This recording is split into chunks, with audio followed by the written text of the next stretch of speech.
It was not their year. They got knocked out by San Jose in the first round. Shouldn't be that hard to change the year.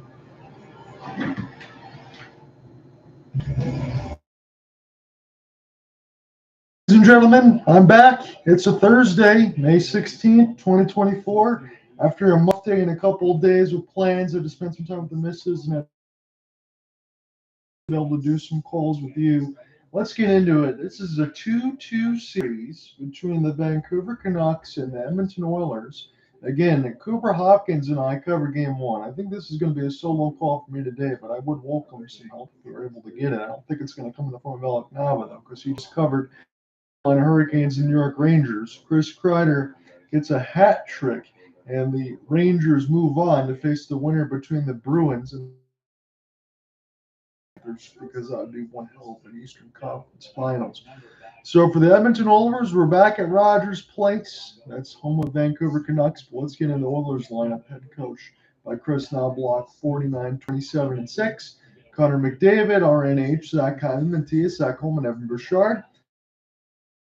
Holloway, Evander Kane, Darnell Nurse, and Vincent Desharnais. Ryan McLeod, Warren Fogle, Corey Perry, Derek Ryan, Mattias Janmark, Connor Brown. And you have Brett Black and Cody Ceci on the back-end defense. And Calvin Pickard is going to get the start in net. Again, CBS Sports doesn't seem to think so, but that's weird. Pickard going to get a start. Vancouver Canucks, JT Miller, Pius Suter, Brock Boeser, Quinn Hughes, and Filip Hronek. Again, head coached by Rick Tocchet. Elias Lindholm, Niels Höglander, Elias Pettersson, Carson Soucy, and Tyler Myers. Teddy Bluger, Dakota Joshua, Connor Garland.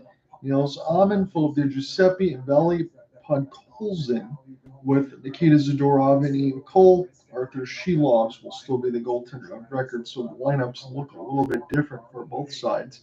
So we'll see how I do. I probably will miss a couple. I apologize for that. But let's get you into the as it's gone so far. And I'll try to see if I have enough time to throw any predictions out there. So, game one, this was the one that Cooper Hopkins and I covered. 5-4 instant classic. Lindholm, Zadorov, Miller, and Garland score late. Shelovs gets the win as he saves 14 of 18. Skinner takes the loss with 19 saves. Edmonton had a 4-1 lead. In game two, Edmonton bounces back. They win 4-3 in overtime. McDavid gets his second of the playoffs at 5:37 of the third.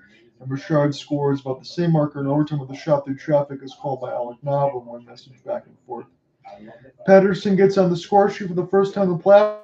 Already with his fourth goal, the Plows with a nasty wrister as he was skating one way and putting on the top right corner of the other. Skinner gets the win, stopping to 16 of 19, so two straight bad games for Skinner here.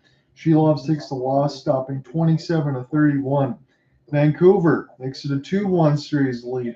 Ekholm, Draisaitl, and Bouchard all score for Edmonton. Last goal for the Oilers came from Bouchard again in the final moments. He's been hot in the series.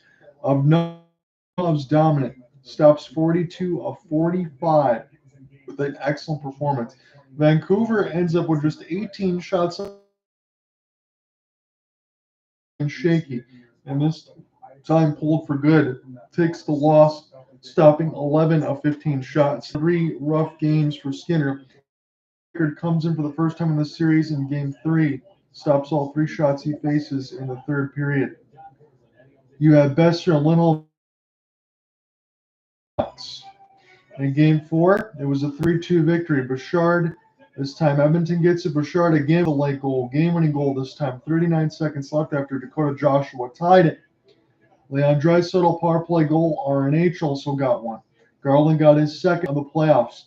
Calvin Pickard played first time in this series and gets the win as he stops 19 of 21. Shelovs takes the loss as he stops 27 of 30. I think Edmonton can roll with Pickard for this series and get a spot in the Western Conference Finals. But he's going to have a Hill-like performance as Vegas did last season. Is that going to happen? I don't think it's possible. But again, this is the 4th straight one-goal game in this unbelievable series so far. I think Vancouver needs more shots, though. Calvin Pickard, just one thing before we get into the play-by-play, appeared for the first time in Game 3 and is 1-0 with playoff games with a 157 and a 917 just for this season. He's a career 290, 900-plus save percentage. Tonight will be his 140th game. He's 47, 61, and 11. So those are your notes going into it. So let's get into the play-by-play.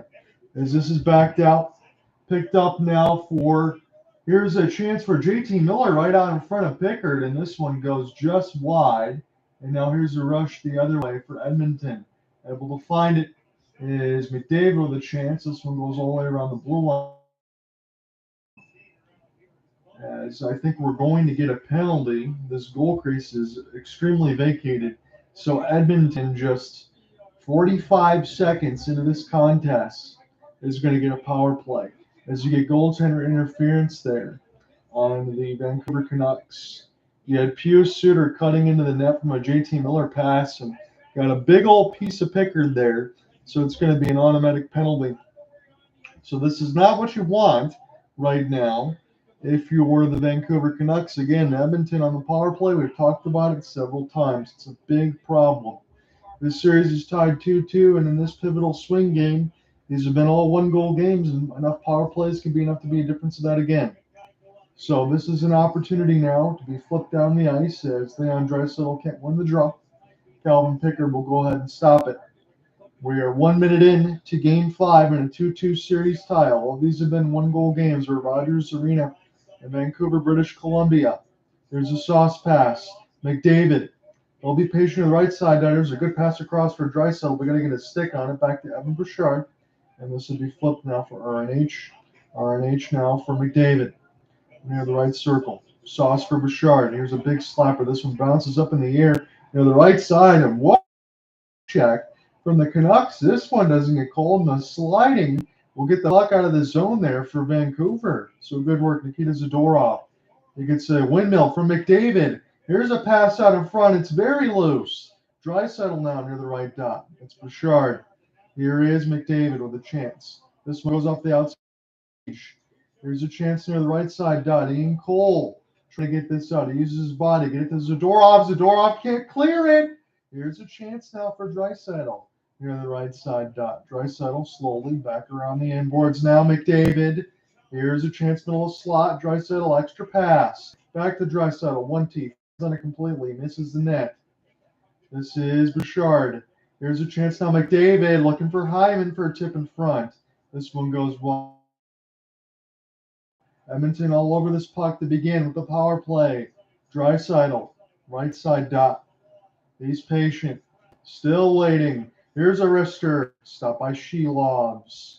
20 seconds left on the Edmonton power play, and they've pretty much had it for a minute and 30. Now for the Edmonton Oilers and the Vancouver Canucks in particular, but so far Shelovs, with the traffic out in front by Zach Hyman, finds a way to get a right glove stop. So very auspicious start now for Vancouver. Evander Kane now, the secondary power play line will be back out there. So the shots on goal are 1-0 for Edmonton. Watching the TNT feed. Again, if we get any changes or if it's just me on a solo call, I might flip the Sportsnet. We'll see. Tyler Myers, there'll be a long on stretch. He'll get it out. Calvin Pickard will pretty much get to touch the puck second time. Has been with the Edmonton this entire time because of the early power play. So Darnell Nurse put this in an 2 seconds left. We get a late shot towards Shelovs. It's the crowd full of Hronek, McLeod, everybody tied up right now. So this game starting on top of it as we would have expected. 17-17 up to go in this first. John here with you on the call. It's good to be back after several days. Again, a couple plans on the Monday, Tuesday drew me away. And then Wednesday with the Waterford Sharks celebration. Now I get a chance probably Thursday, Friday call, so I'll be back with you for the next couple of days as we'll transition back into the action here. Tomorrow is going to be a good one too with the Dallas Stars and the Colorado Avalanche. That series at 3-2. Colorado looked like themselves for the first time in a while, and particularly Cale Makar. So Kris Knoblauch and Zadorov really dumped Leon Draisaitl hard near the right side boards. That's a big boy. I know they said, Edmonton fans, you got to be mindful of Zadorov, and he might have to keep his eyes open. Well, He's a guy that has so much size. I don't think he's really worried about that. He's the one that dishes out the punishment to me. That's what I think, at least. As this goes back in behind the net for Nurse. There's an opportunity here for a long outstretched pass. And Vincent Day down as McLeod. Here's a rush toward the net. It's by Evander Kane, but Sheloves has it. More pushing and shoving with Filip Hronek. So Filip Hronek and Evander Kane not sharing the niceties with each other. Arthur Sheloves in the second round. 2-2, 344, 887. But 2024 playoffs 4-3 and shutout. Calvin Pickard, first career playoff start. Again, he would have to come in Game 4 against the Canucks, 1921-905.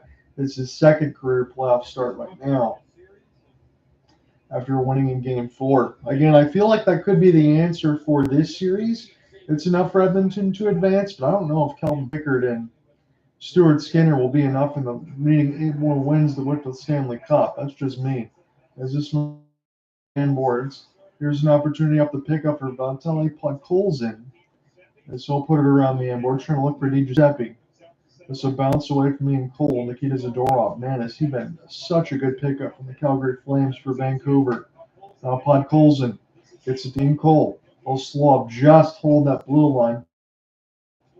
Try to get this as Nikita Zadorov with a stick chop.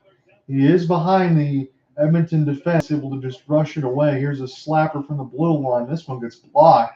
All sorts of traffic. Edmonton's got a 3-on-3. Here's an opportunity for a cross pass. This one goes wide as it's near the left side boards. So bounce up near the left side dot. It's Draisaitl. Already back out there. Outstretched pass. Pass from McDavid. This one stays in the zone. And Hronek.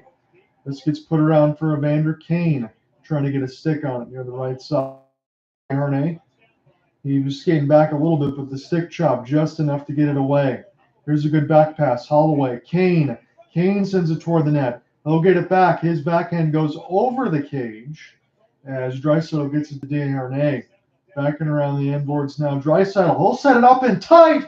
And what a goal for Edmonton. That was a great combination line between Kane, Holloway, and Draisaitl. And they're on the board first. There was no chance for Sheloves on that one. So Evander Kane, number 91, going to get the goal, but that was a fantastic effort. Hronek now near the right side boards. We'll put this back near the left. Evander Kane, he gets a short side snipe. He's way in tight past the left side dot. He just rips that thing short side past Sheloves. No chance for Arthurs to make a save, and Evander Kane opens the scoring here in Game 5. What an effort from that line. Team scoring first in this series, if you can believe it, is 1-3.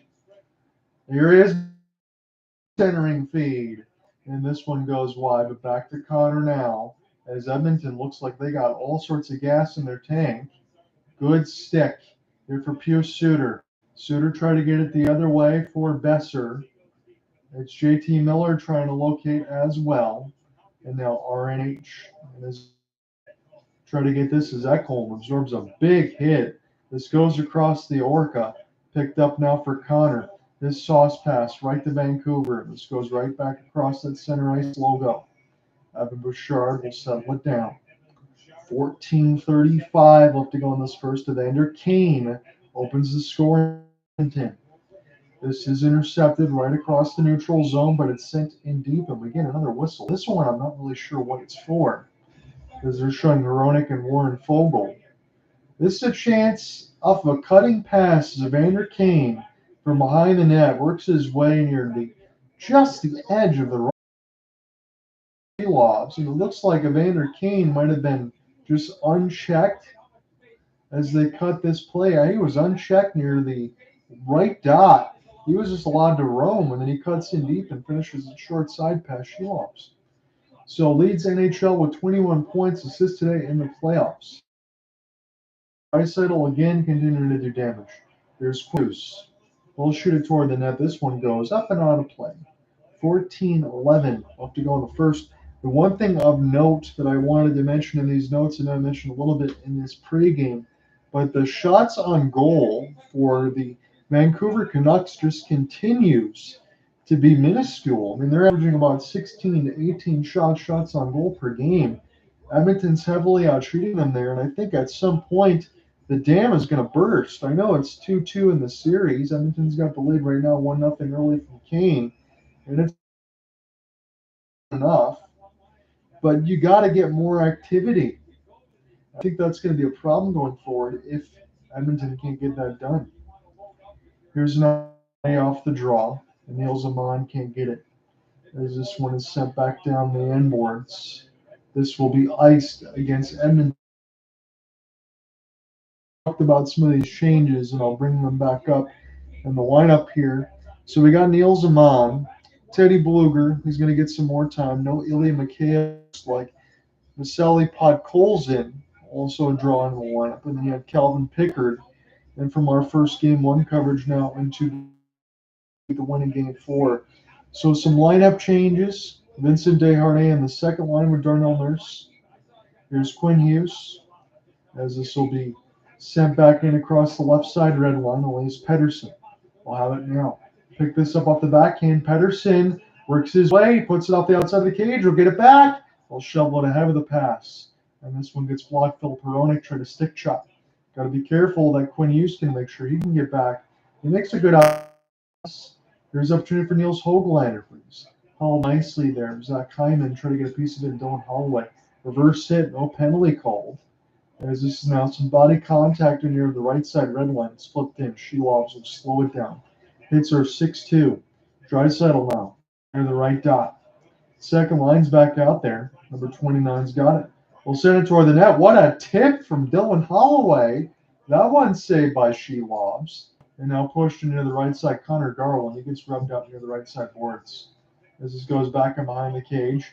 Good hit there from Vancouver. This is kept in. Here's a chance. Try to make a play in tight.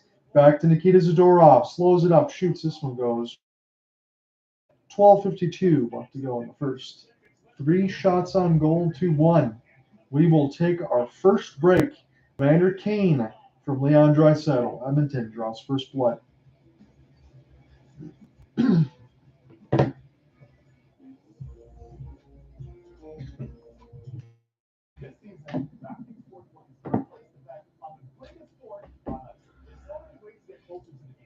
And with this latest offer, you can win big.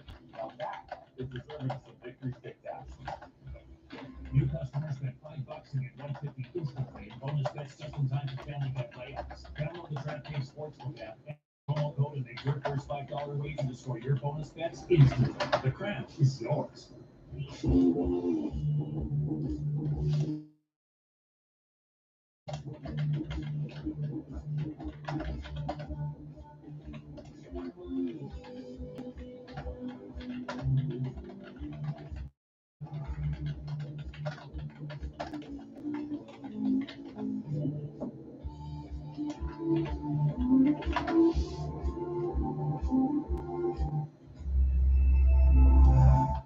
My name's Ray Gaviria, and this is my business, Stanley. I chose my Spark Cash Plus card from Capital One because I earn unlimited 2% cash back on every time I buy. And with no preset spending limit, my purchasing power adapts to my business. What's in your wallet? What's up at DQ? These stores making which $7 meal deal with fries, drink, and a sundae is the best full-size meal deal of all. Cheeseburger, chicken strips. There's something for everyone in the $7 meal deal at DQ. If you look at the last 2 goals that he has given up, go back to game 4. I didn't think it was a very good goal. JT Miller, but not blocking his shot. I think you got to get a save here. And look at him here. I mean, if he's down, he's got to be covered in that area down the day. So, my opinion, that goal given up in game 4, and I just like the way it's moved there on that one. That was not a good goal as far as I'm concerned.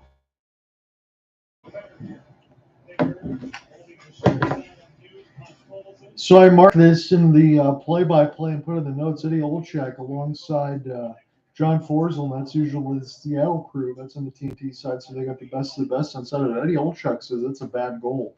I think that's a missed assignment, honestly. On the Vasily Podkolzin, it's his first career playoff game. as this goes now off the backhand. Here's a chance, and that's a good save for Shelovs near the left circle there. If we say otherwise, as he robbed Derek Ryan, I think someone's got to get a head examination. 12-21 in this first, as they were able to flip it across Niels Amon, and then Ryan on that side of it, on that line, was wide open. I think that was Fogle that let that one go. I'll make sure that I get that correct on the side. Yeah, Warren Fogle able to get that chance, and then a flipping puck the other way. That one stopped by Calvin Pickard. So Shelovs and Pickard, and this is for a chance to go to the Western Conference Finals. Whoever wins this series, is that going to hold? That's the question.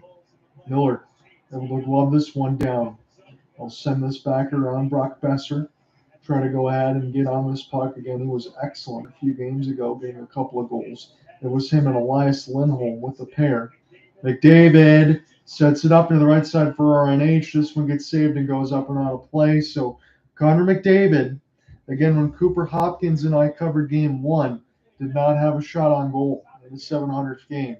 That is by far and away, that feels like years ago, a distant memory. If you get my drift, we know what Connor McDavid's going to be able to bring. The YouTube question, you guys let me know what you think about it. I said Calvin Pickard might not be enough to win Edmonton the Stanley Cup, but can he win this series in net? I'm curious to get your thoughts on that. Here is a chance that goes off the left side red line. Niels Höglander is the only forechecker here for Vancouver. I think more shots on goal as this series continues across. We'll see if they can get the activity level up. That is what I preached in game 1. I worked in a 5-4 win. Here's Nikita Zadorov trying to get this one ahead, and it's kind of amazing how much damage that he's done in this series so far. He could honestly be one of the best defenders in this series. As this goes now, away from Filip Hronek, trying to go ahead and pick this puck up there. It's Pettersson and Joshua. This will be knocked away near the right side dot as Vancouver will send this one down. Elias Pettersson too far for Joshua. This one goes off sides, off a bounce. 11 minutes left to go in this first. Joining within the call at Rogers Arena. We covered game. We're back here for game 5 and probably game 7, something like that. Should we get to that? I know tomorrow I'll be covering a game 6. Colorado Avalanche. Colorado finally looked like themselves. And again, no game 7 coverage now for Carolina and the Rangers because of the natural hat trick. So we'll see what we'll do for Sunday night. But at least I'll be back here with you tomorrow, Thursday and Friday. I'm going to try to make Saturday as well before we close out the week. There's just deflects out of play with 10:58 left to go in the first.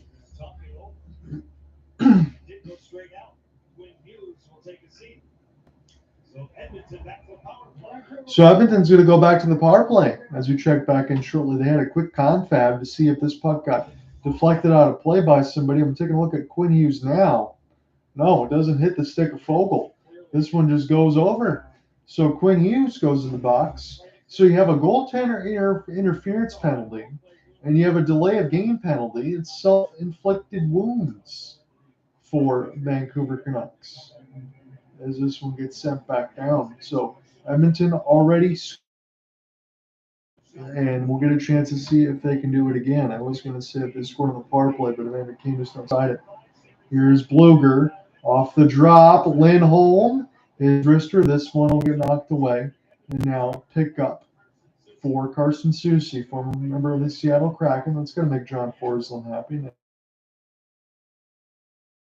And Pickard hasn't had much to do right now. 11 parlay points in 2024 playoffs combined for McDavid and Draisaitl. Does all the damage. Connor McDavid. He's trying to dipsy doodle his way past 3 Canucks. As this goes down to the right side, McDavid and Draisaitl. That's RNH. I'll settle it down for Bouchard. High slot. Get it back to RNH. Here's a wrister. This one gets blocked. Still very dangerous for Bouchard in the high slot. Spin. We'll keep this alive near the right side wall. It's Draisaitl. Bouchard with a rocket. Good left pad save for Shelovs.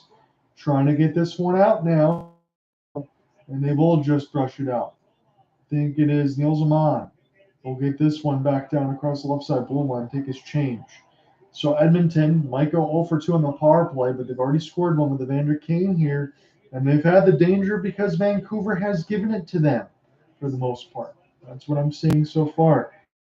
Stretch pass. Elias Pettersson will get the steal. High slot, good save Pickard. As this one goes near the left side, as Hoglander got denied. That was a short-handed chance. Is this one now? Bouchard able to get this one back out. It bounces to Corey, number 90. We'll get this to left side, spin and turn. Here's a pass right in all the circles. It bounces off a pairing and go to the left side red line. So power play expires. Quinn Hughes on the box. And they needed that. Pairing off the spin. It's McLeod. Trying to set it up for Vincent Desharnais. This one goes wide. Perry trying to use his power forward body type to get this one.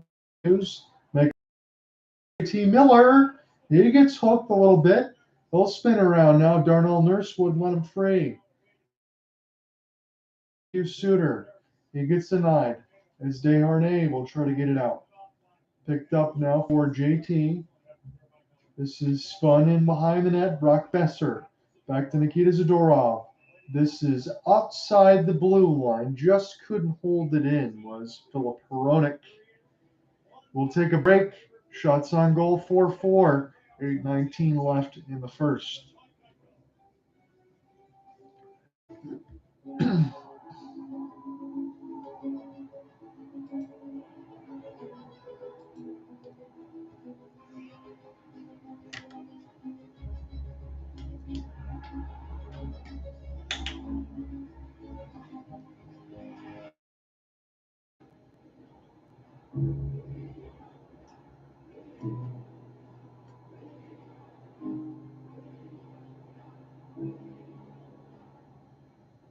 Red hot deal days are here at Verizon. Get our biggest deals of the season only until May 29th. Get a bundle of your choice of our top brands. So you'll get a free phone and a smartwatch and a tablet.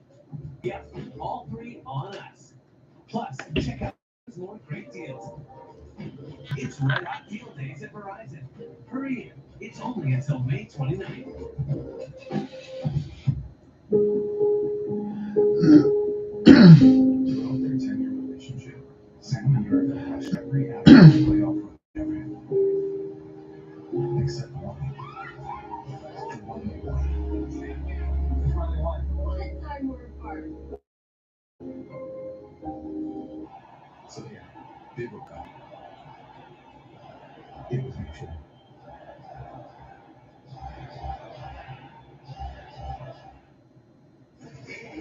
Coach, what's been the most encouraging part of your start here? I like our puck play. We've been able to move the puck up nice and make high percentage plays. We've got to continue to do that, and it shows our guys a lot of confidence. And who responded to get more aggressive on the forecheck? How do you counter that? Making the right plays.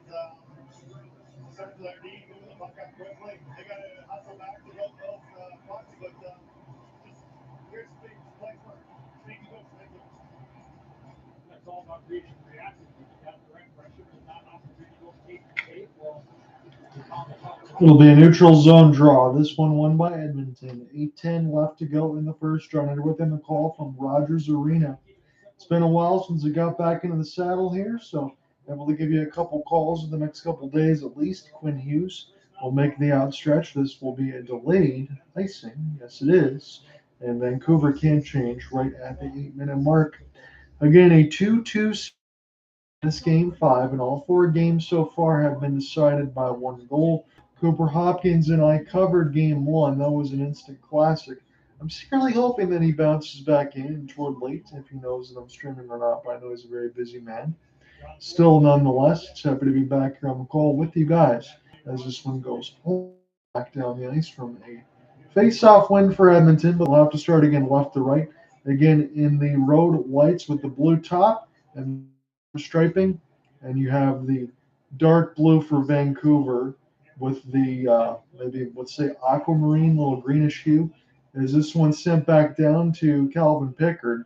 Try to bank this off of him, but the save was made, and we're going to stoppage with 7:37. But we do know the Orca logo in the middle of it. We got that clarification away.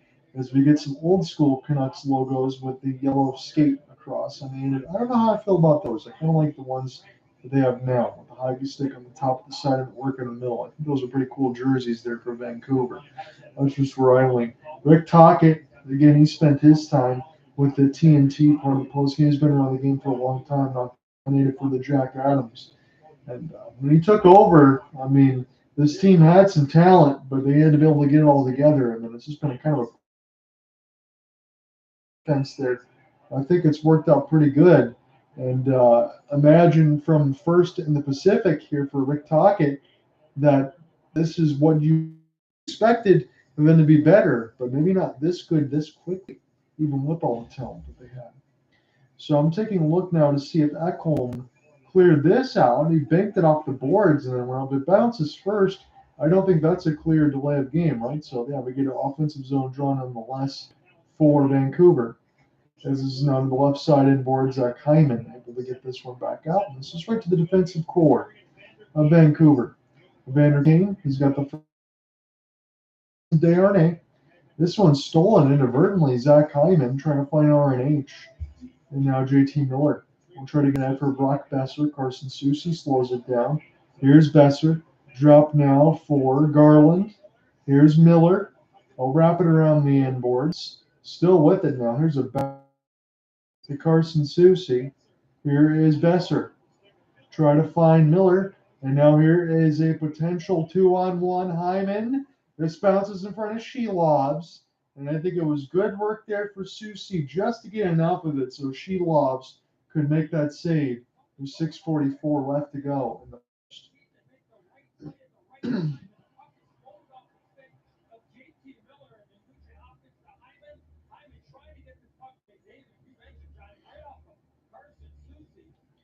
And Hyman trying to find McDavid off a 2-on-1. That would have been a slam dunk pretty much for them to get a 2-0 lead.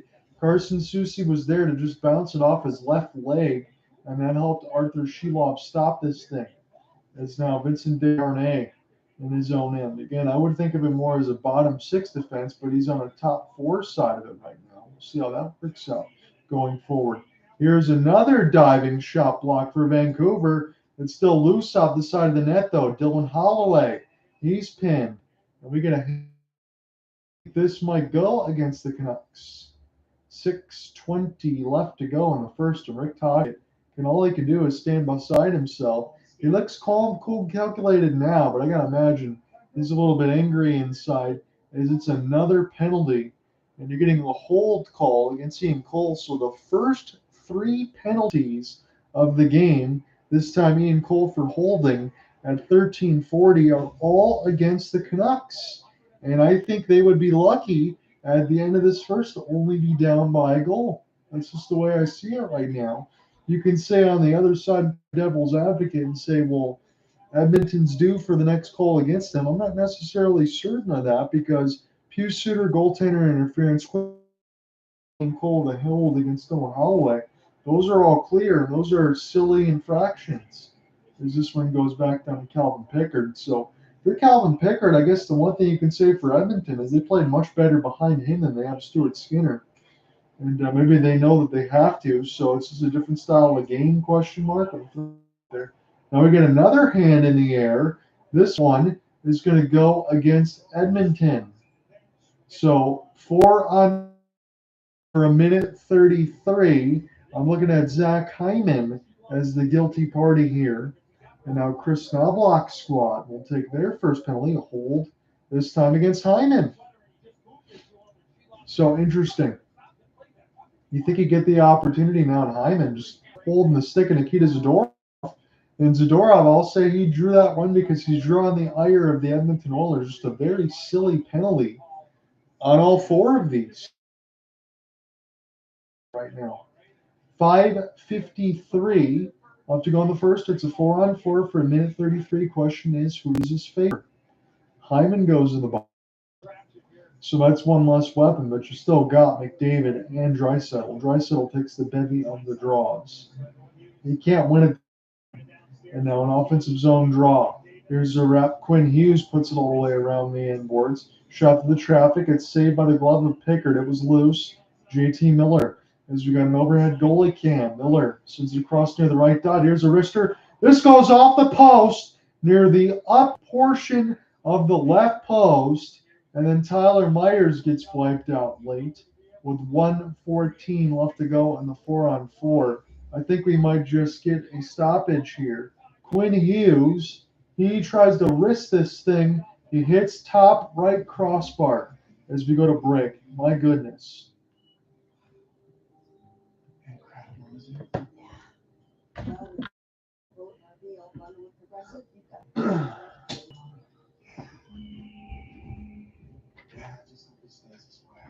Once word gets out about this place, it's the end. And there it is. Hey Sam, got this beautiful lake that I just discovered. Practice and gratitude, manifest abundance.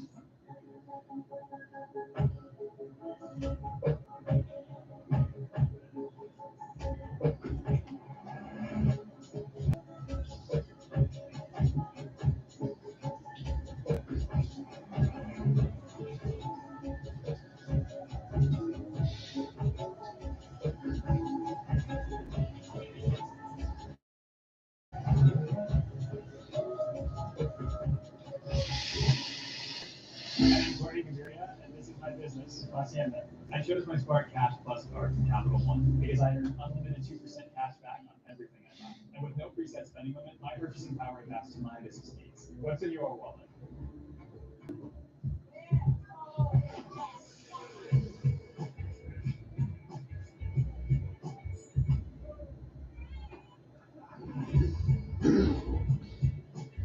Everybody better with Pepsi.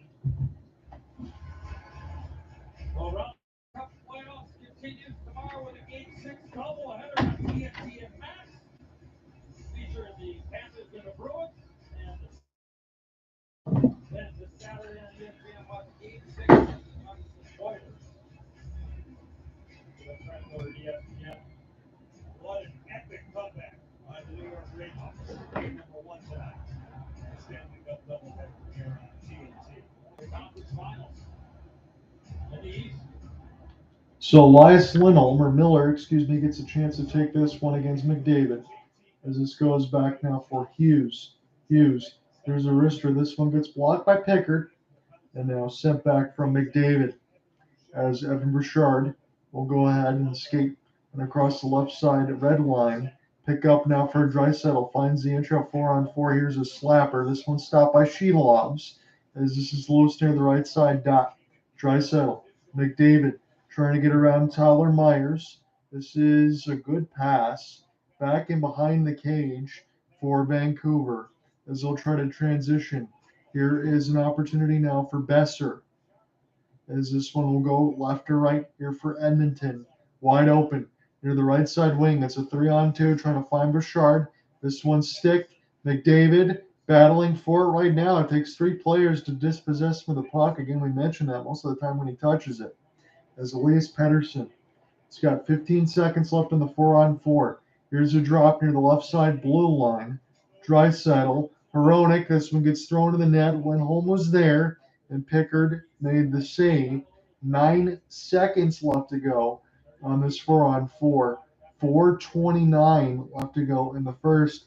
So I did say that Vancouver needs to get their shot attempts and their activity level up. Again, we mentioned that from game 1 alongside Cooper Hopkins. I feel like so far throughout this game, they have done that.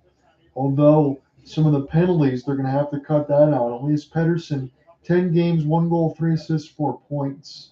He is battling a little bit of an injury, but still, they're going to need more from their superstar Swedish forward. As this is sent back from Vincent Desharnais, and they'll get this started with Darnell Nurse. Again, it's a very interesting line combination to have that be your second pair. Power play is 10th in the playoffs at 20%.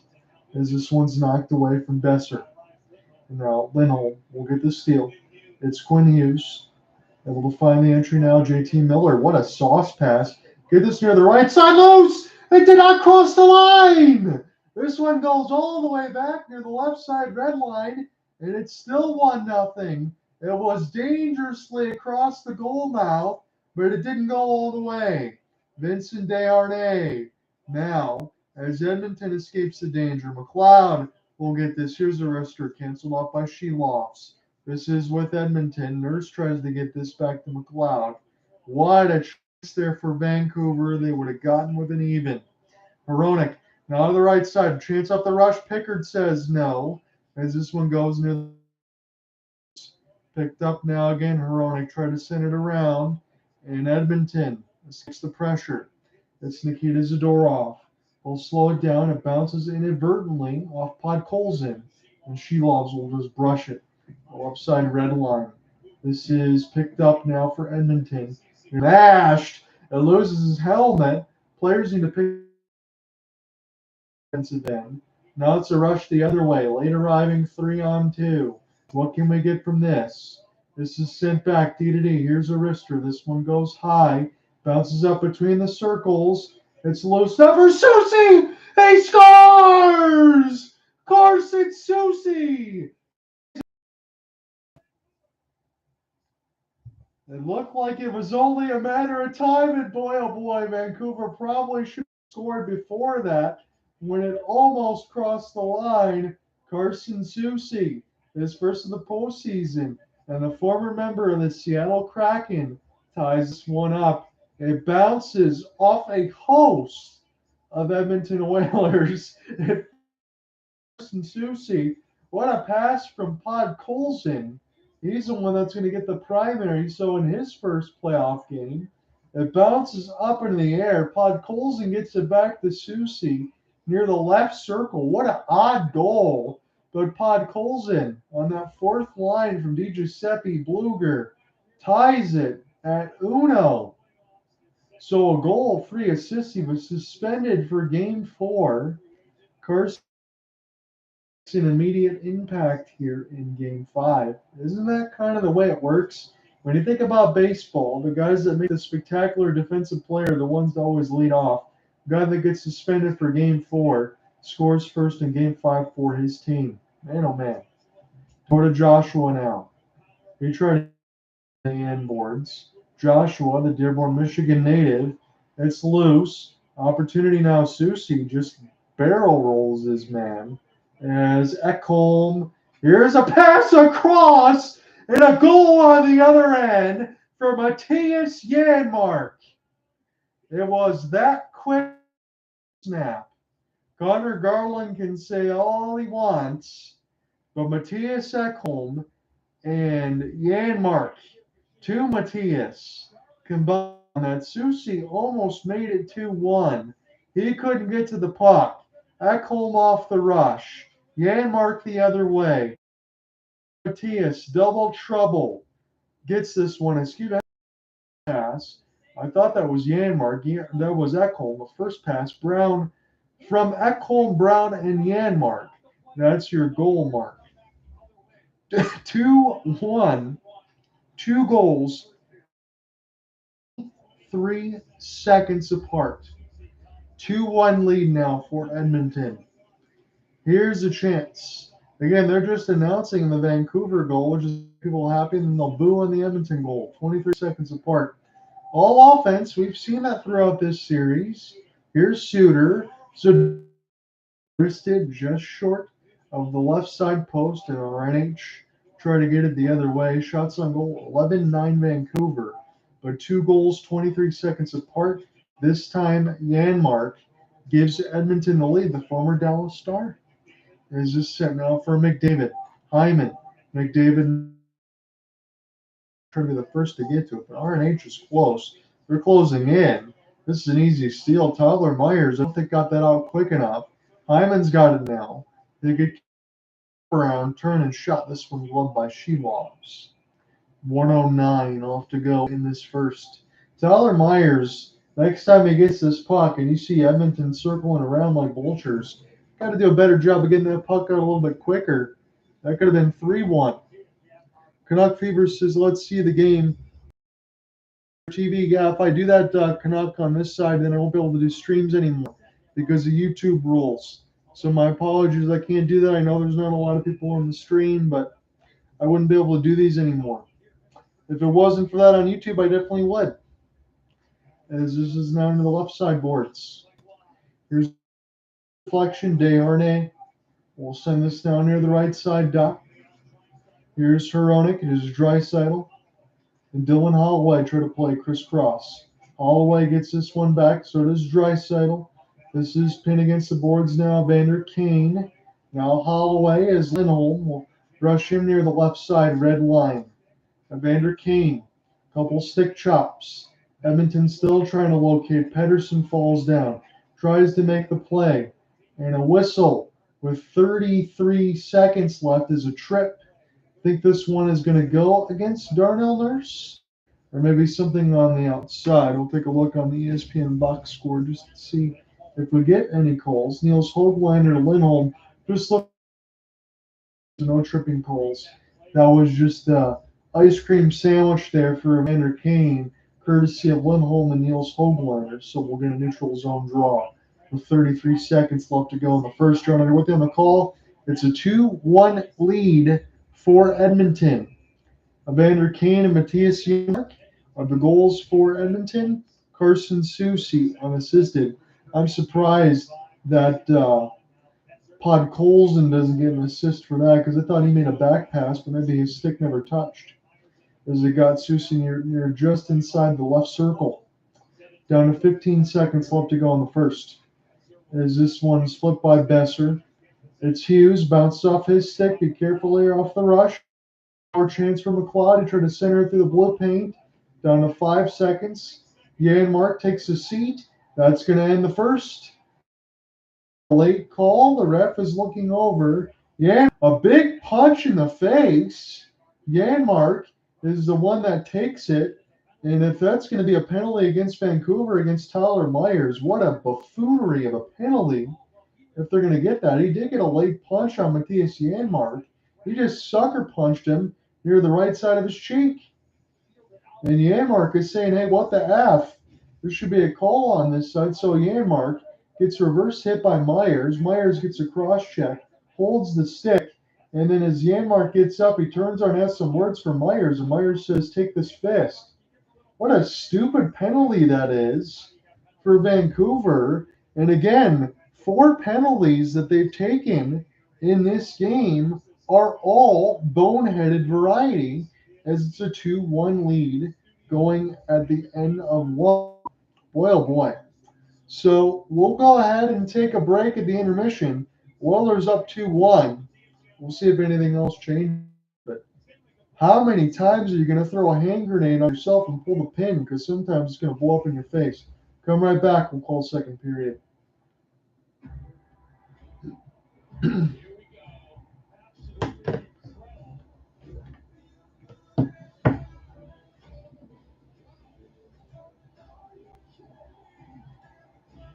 So let me type in these goals. I'll give you the stat reset, and then we'll go across the intermission report. I'm still surprised Podkolzin's not getting an assist there. So Carson goal, but no assist for the Canucks. That's right, Craig. A team that's highly competent. I'm sure for the internet. AT&T is super fast. Reliable. You want this out?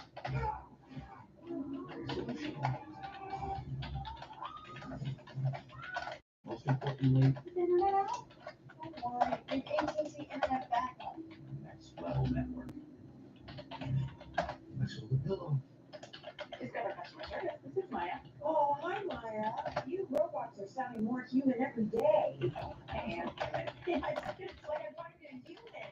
Discover everyone can talk to a human representative. All right, prove it. We are a deal robot.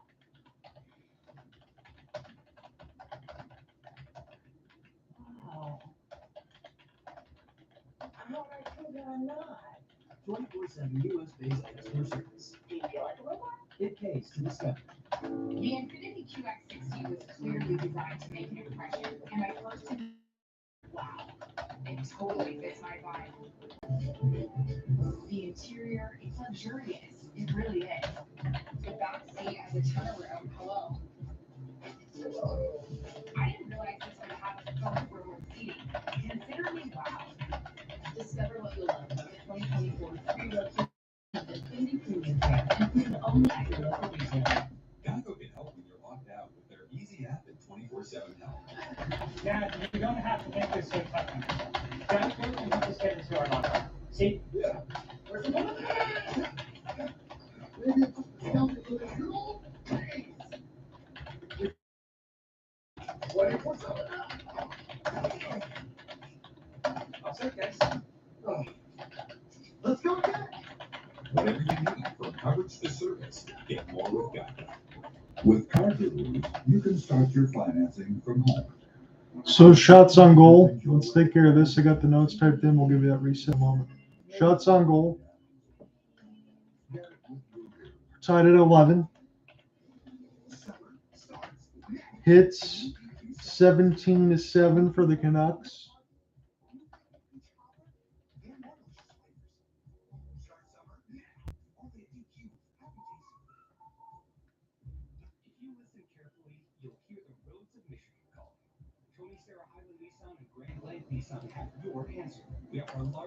I know power plays technically. Let me see what we got here. It's not listed on the ESPN side, but they do have 2 for Vancouver. So Edmonton 0 for 3.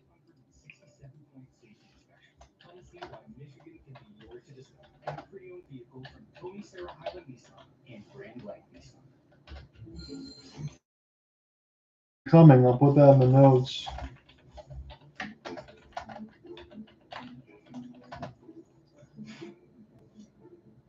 And then at Vancouver for 1.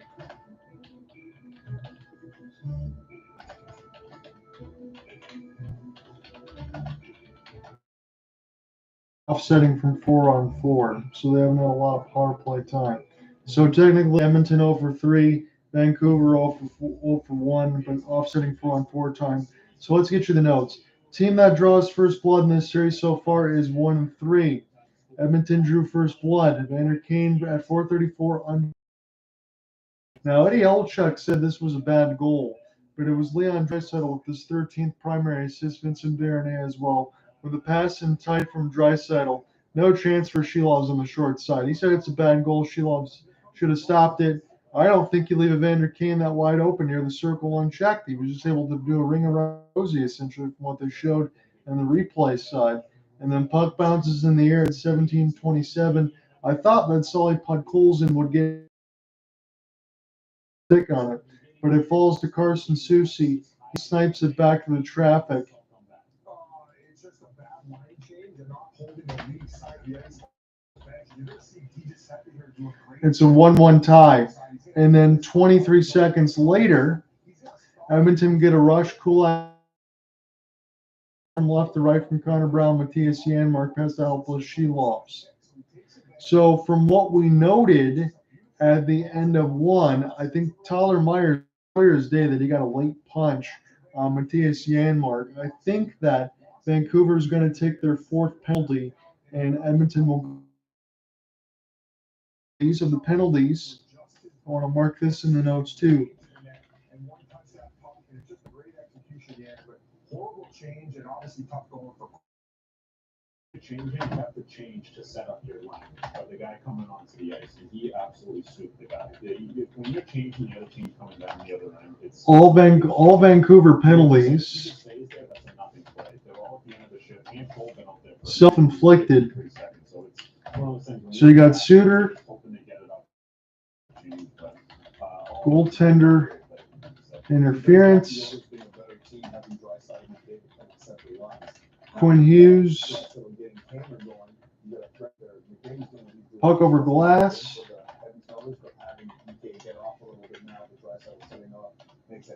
Ian Cole.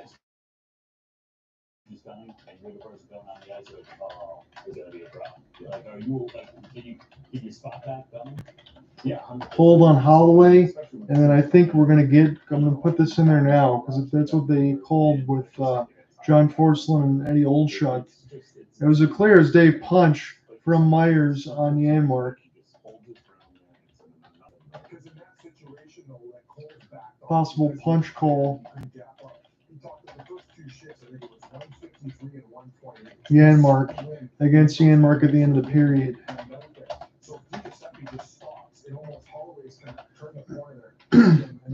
So a lot of self-inflicted mistakes for the Canucks, and yet it's only a one-goal game. So take that for what you will.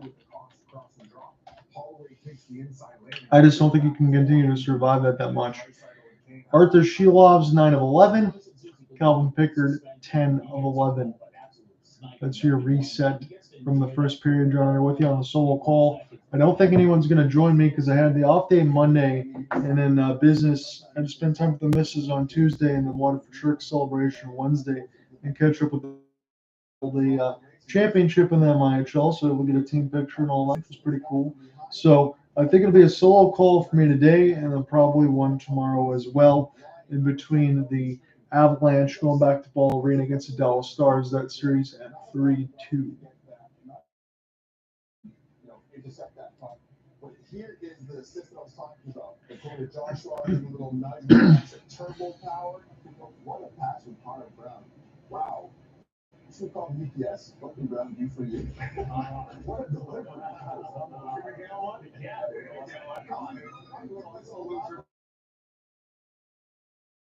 Sus. And, some Vancouver fans might think that is an interference, but it's not, because Ryan is ahead of him and he's able to cut into his ice. He's earned that right being ahead of him on that back check. So unfortunately, definitely not a penalty.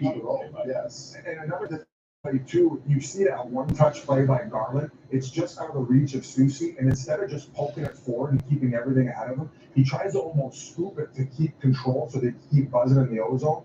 That to me is where the mistake's made, and then you don't want to feed into their odd man rushes back the other way. That's what Edmonton. And if you're giving them those easy opportunities, like we saw in both the goals in that first, that's not something Tocchet's going to like. We have a 2-1 game here. It's gotten to the point with the dad joke laughs that he doesn't even pause anymore. They'll just watch you take them. Right into the analysis. It's just part of the show right now. I was listening at those draws. Background at this point. That's right, yeah, it's pretty good. Not bad. My first man ever. See if I can give you an update on the NBA side of it.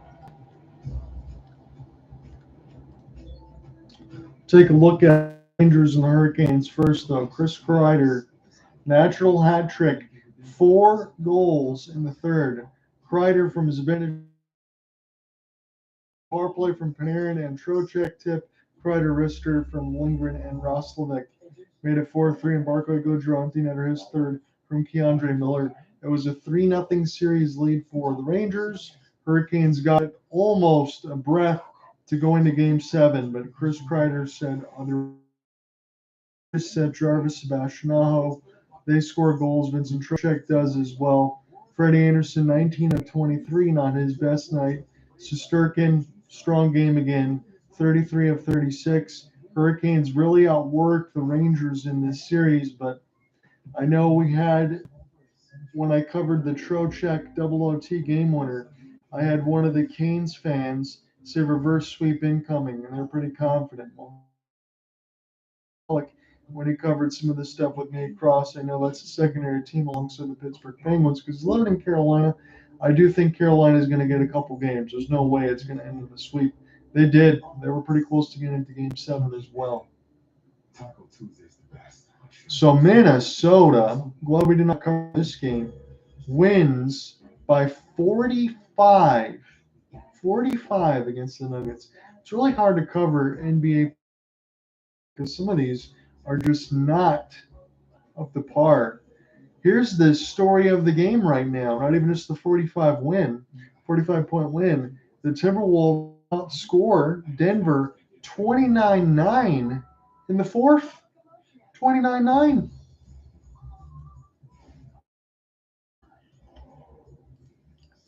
So Game 7 will be at Ball Arena. It was a 2-0 lead for the Timberwolves. Nuggets won the next 3. Timberwolves now forced to Game 7. Nikola Jokic minus 25. Don't see that very often. 9 of 19, 22 points, 9 rebounds. Anthony Edwards didn't have to have his best game, but was a plus 43 on the floor. 27 points, 4 rebounds, 4 assists, 3 steals. Jaden McDaniels had 21. Strong game for him, 8 of 10. 3 of 5 from deep. Cat, 10 points, 13 rebounds. Gobert, 4 of 8, 8 points, 14 rebounds. Strong, balanced scoring off the bench for the Timberwolves as well.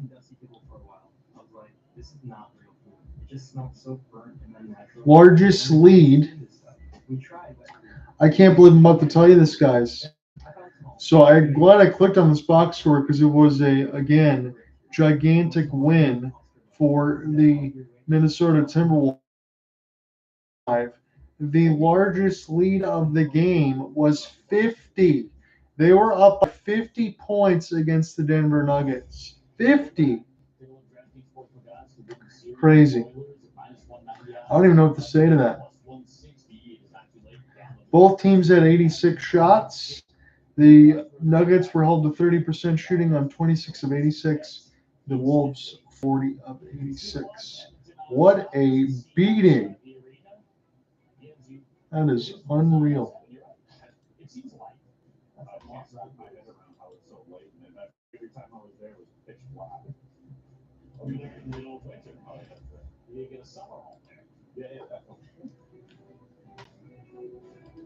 What's the worst part of the locker room? I like that. Reminds me like with designers. This smells like a Candian. Is this a joke? You chose ass. I know I like that taste. I thought I was a designer brand. I think Hronek here yet. We'll save the pipes a little bit for a solo call. We got your reset, we got your NBA. In a second, I'll give you some baseball scores as well. Still a 2-1 lead for Edmonton. This is game 5. The series is tied 2-2. We're going to be going into the second period after another short break. My smart card helps me fulfill my mission of bringing losses to the masses. What's in your wallet? Priceline has families save up to 60% on family-friendly hotels. So many might just sit here with another vacation baby. Wow. Take it easy, Paris. And you too, Fort Lauderdale. Lisa was in Toledo. Happy price, Priceline. Well, a well-timed check can save a game. A well-timed body check can save your life. AstraZeneca and the NHL are teaming up against cancer. Together we can stay ahead of cancer with a simple conversation. Talk to your doctor about your risk factors. Cancer screenings that are right for you. It's time to play and get body check against cancer. AstraZeneca is the official partner of Hockey Fights Cancer. The 3 for Me only at Chili's is now available with the all-new Big Smasher burger. Or you can settle for a drive-thru. Plus get fries, a drink, and bottomless chips and sauce for just $10.99. See you later, tiny drive-thru burger. This Chili's 3 for Me is the best $10.99 you can eat. Hi, we're Visible. The wireless company is nothing to hide. Get unlimited $5 a month every month. Sorry, hidden fees. We're just not in here. Sometimes the choice is just Visible. Switch today at Visible.com. Hurry in for Kohl's lowest prices of the season. Get WB's essential tees, $3.99. Get tees and tanks for women, $4.99. And stylish polo shirts, $9. Plus, earn Kohl's cash on your page. Do I choose to Sleep Number swap bed? Can I make my side soft? Can I make my side firm? Sleep Number does that. Now save 50% on Sleep Number limited edition swap bed. 0% interest for 36 months. Shop now at sleepnumber.com. Everything comes out of these. It literally tastes like it just came out of a restaurant. This is incredible. Discover the only system of chef-crafted meals, smart oven, and app that makes cooking as simple as scanning a QR code. With Tocchet, you can easily explore a wide array of meals, artfully crafted by talented chefs. It's like, no, magic. No mess, no prep, just effortless meals that are ready to go. Discover the magic of Tocchet. Meal kits are the worst. No, really, I've tried them all and they are all the same. But something better has entered the chat. That's something to meal kits and say hello to dinner that cooks itself. Tocchet takes all the guesswork out of your daily cooking. Just scan a code, sit back, Tocchet do the rest. Fresh, effortless meals that cook themselves? Yeah, it's a vibe. It's Tocchet. Get started at Tocchet.com.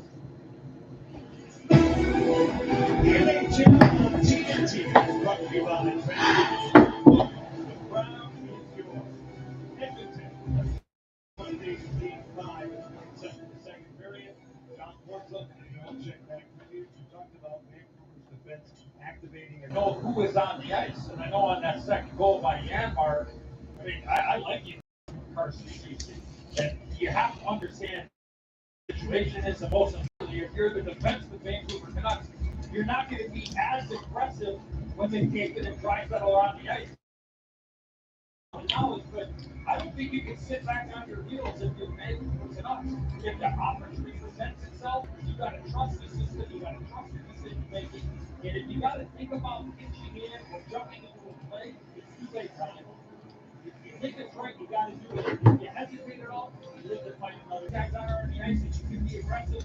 Go ahead. If that third and fourth line is going to beat us, okay. Well, then you give your hockey. Well, let's get set to start the second period. They got all the other sets and stats in particular. Generally, with you have the solo call.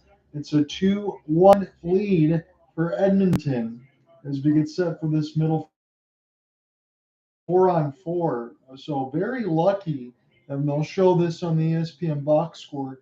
I'll try to relay it to you. Embellishment against Mattias Janmark. Kellermeyer's roughing. Embellishment. I think that's a rough call, honestly, for Edmonton. They should probably be on the power play. So that's a big break. First to get to it on this 4-on-4 on the fresh sheet of ice. Now Boeser, he gets stick lifted. And now McDavid for a pass from Bouchard. This one gets picked off by Quinn Hughes. So very interesting call there by the refs, because that is a plain as day sucker punch, as this is put in around the end boards now. Picked up and behind the cage is Shelovs, and Vancouver trying to break out left to right. Again, you got the green on the bottom of the pants striping with the blue on the Orca logo, and then the Edmonton Oilers, the road whites with the blue and the orange striping. Those are at Rogers Arena, Vancouver, British Columbia. Here's a chance down to the right side. Put it around the inboards now by Elias. Pettersson gets dispossessed. It's Draisaitl racing down the right wing. Got Nurse with him for an outstretched pass, and a stick in the lane just gets it away from Nurse's legs. Now Rusher Pettersson, right wing, off the drop. Hughes surveyed in an open area, couldn't get the shot off. Vancouver, Filip Hronek. Now Quinn Hughes. Hughes with a sauce. Back to Filip. Fake the slap pass. Here's a chance. Wide open wrist shot to shoot. Goes off the right pad of Pickard. Settled down by Filip Hronek, former Red Wing. And Hronek will take this all the way outside the zone. Find an entry now. He gains it. Gives it back to Quinn Hughes. Quinn will take a wrister. This one caught in the breadbasket by Calvin Pickard. He'll hold on. 10 seconds left to go in the 4-on-4. 18-10 left to go in this middle frame. Quinn Hughes. A little bit of skeet shooting there, as Connor McDavid was sliding to try to go ahead and block that chance off of one knee. But no other spot for Hughes to shoot at, and Pickard right in the trapper. Series tied 2-2. Again, we said in the opener, the team in the series, and Edmonton scored first. Again, I would hate to turn away scoring the first goal of the game. You'd always want that. It's just about holding it. We saw in alongside Cooper Hopkins, there just wasn't enough for Edmonton. They kind of sat back a little bit too much, and that's not what they do. Said he trying to make a play on one knee, and Evan Bouchard able to steal it. We'll get this across the left side red line. McLeod. Here's Janmark, a slapper. This one high off the embankment. Picked up now for Garland. Garland will get this from his own end. Try to get it ahead off the pressure. This one sent down. Kulak absorbs a hit as this gets from Dakota Joshua. Garland, he is slow to get up. He dropped his stick, dropped his helmet. He's hurt as he gets to his feet now. And Vancouver gets to a power play, really their first, honestly. Technically the second, but Dakota Joshua now all tied up with Corey Perry. Dakota Joshua is a tough customer too, the Dearborn, Michigan native. Always nice to see another player from Michigan thrive in the NHL. This time more of a role player than for Joshua, but he is not backing down on Corey Perry, and I love it right now. He's got a lot of words as we got one of the Edmonton Oilers in the box. Check who that is. Warren Fogle at 234 for interference against Conor Garland. Now, Garland looked like he got hit pretty hard. Evander Kane now talking with the referee, and he says, wait a minute. You give me the space here. We're going to tell you what's going on right now. That's unacceptable contact. Warren Fogle, ooh, that was a push right into the inboards there at Conor Garland. That could have knocked out some teeth. He didn't even really get a chance to brace himself as his head hit the dasher near the left side. So Garland, that was a heavy hit. He did pop up pretty quick, all things considered, but man, oh man, he definitely got rocked on that one. It's an interference call against Warren Fogle. There's Vancouver on the outside of the box. I'm not seeing the green men right now, which is getting me a little bit disappointed because that was firing me up during the first period. They were having some fun. Maybe you'll see that if they score a goal here. Pettersson one-timer. What a blast. This one goes back now. Brock Boeser. Hughes. Boeser. Boeser now. Hughes lets it. This one off the outside of the backboards. And this will be sent back down. Good back pass. Here's Pettersson trying to dipsy doodle. Find his way into an open right side. That pass is way too hard. That's going to be an easy clear. 5 for 13 on the series. In the power play, 3 for 13 for Vancouver. As this is sent back down. Give it to Shelovs and look to start left to right here for Quinn Hughes. Here's the outstretched pass. Boeser can't find anybody. And another very easy clear as Shelovs will stop it in his own end. Hughes now trying to break this out again for Elias Lindholm. Boeser in between his legs. Good pick up there for Pettersson. This pass gets a stick on it, but not cleared. Pettersson now. Hughes. Big rebound there for Boeser, but he can't find it. Now Pettersson. Back to Boeser. He'll spin and turn. Here's a pass in tight. It's Pettersson. Here's a chance. Turn chance. Pickard makes the save with a stick. This one goes to the left side blue line. Now Vancouver. Lots of pressure here on this power play. Here to the left side blue line now. Near the left dot. Send it back off the embankment. Here's Pettersson wide open. They'll serve cross pass from the right to left dot. This one in behind the cage now. As it's sent now away from Darnell Nurse. It's Pettersson. They'll try to drive to the net, but he gets canceled off. It's Miller. Miller now high for Hughes. Slapper. Good save for Calvin Pickard as that was on Brock Boeser. 15:37 left to go in the second. Good puck movement there for Vancouver on the power play. Really their first full look off the offsetting 4-on-4. The first time they got it essentially. Drive in toward the net and Pickard able to make the save from the left post as Miller tried to kick it back to his blade, cutting left, full speed. And if he did that, that would have been a spectacular goal. This one sent back down.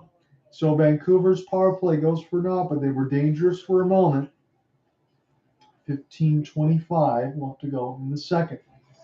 Here's an outstretched feed across the left side red line. Here's an opportunity, Conor Garland. He's back. Absolutely breathtaking goal in game one between his legs. And past Stuart Skinner. But again, Calvin Pickard might be taking this series home, all things considered. Good reverse hit. Garland able to get back to his feet. Bouchard's pass picked off. As this is Dakota Joshua able to get the steal. They got to make sure they can't touch this puck here, Vancouver. They'd have too many men on the ice. As this is wrapped around by the Oilers. This is almost stolen. Hoglander scores! Stolen in front of the net, and Vancouver takes advantage. 2-2. Looking immediately for Kris Knoblauch to see if there's any sort of offside goal. DiGiuseppe looks like he might get credit for this goal. They're really looking at the iPad, though. Near the right side, DiGiuseppe forces it loose. It's stolen inadvertently. DiGiuseppe just backhands this thing after Bouchard says, here you go. Here's the Fruit of the Month Club. Does Dakota Joshua keep it on side? I didn't see. I don't know what they're going to call here if they do, to be honest with you. I'm sorry, guys, here on this side. The ref was trying to make sure that nobody touched it beforehand to get too many men. This goes 5-hole through Pickard. I don't know if this goal's going to stand. from Edmonton showing. So Dakota Joshua, he's got the puck. Gets stick lifted by Draisaitl. And then is Joshua offside? No, they're not calling anything. So DiGiuseppe, he nutmegs Pickard, and that's a brutal turnover by Bouchard. It's a 2-2 game now. Series just gives as good as it gets. Filip DiGiuseppe, first career playoff goal in his 12th game. Here's another rush. McLeod. This gets sticked away. This would have been that one from 23 seconds ago from the end of the first period. Almost happened again. Kulak will settle it down as McLeod can't find it. And now here's a pass. And man, what a ripper that was. He was going for the top left corner of the post as this one goes up and on a play. So Filip DiGiuseppe, often Evan Bouchard's awful giveaway. It's 2-2 game. And some of these plays for Vancouver and some of their penalties against and some of the plays on the other side smart. I mean, DiGiuseppe, he does force a steal off the left side boards and pressure there from Niels Amon and DiGiuseppe. But you know what? Good work there for number 88, Niels, to be able to force that for Bouchard. He didn't see that DiGiuseppe was also there. Hard-working goal at that, but I think you just got to be – I don't care if you get it down. DiGiuseppe didn't play games 3 and 4. Again, we called him in game 1 as RNH trying to get it for Conor McDavid. McDavid falls down, makes a play, but this goes right to Pius Suter. Now Tyler Myers, if he can stay on the ice, this one gets sent back down. Tyler Myers and Ian Cole. That feels like a defensive pairing you can score on. Miller, here's a touch pass between the legs. Set up there for Myers, and now a rush. McDavid off the backhand, stopped by Shelovs. There's now Elias Lindholm trying to get it the other way. Looking for Boeser. Lindholm being held. Lindholm being worked over in front of the net. Still letting the play go right now. It's Zach Hyman. Hyman tried to shoot, but Edmonton's defense was there. This inning series, and I can't believe that every one of these games so far have been one goal, but this was a series going into the second round. I wasn't quite sure how long it would go. Edmonton and Vancouver really show me something, but especially Vancouver, because for them being first in the Pacific, you have all the thoughts during the regular season, but for Edmonton, you got to wonder time, and Vancouver's saying no, it's not right now at least. As hybrid icing is won by Filip Hronek. 12:48 left to go in the second. Elias Lindholm, he was just getting worked over in front of the net. No worse for wear though. Brock Boeser with a Myers. That was a left pad save barely for Pickard, just maybe a couple inches away from making it a 3-2 lead for Vancouver. Here's an opportunity off the defensive zone draw win. Now rush for Nurse. This is picked off. Vancouver started heavily out shooting Edmonton 17-11. It's been a while since we've been able to say that. Hronek, this one purposefully wide. This is now the left side boards. Quinn Hughes trying to find it in between his legs.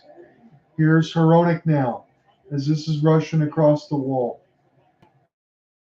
Pickard being serenaded by the crowd as this one now toward the right side off the drag. It's a loose pass. Good save. Shelovs with the stick. And now Vancouver trying to get this away from their own end. They need to space it out a little better. Conor Garland will take the long flip and across the red line. Shots is nothing. Vancouver. Chance now Podkolzin. DiGiuseppe. That line's already back out there, so Rick Tocchet's a smart man. I'll put this near the left side boards. Niels Amon can't locate it as it's Evander Kane. Off a couple stick lifts. He gets pasted against the boards. Doesn't fall down. Left. Holloway. This gets tipped. Trying to find Leon Draisaitl near the right boards.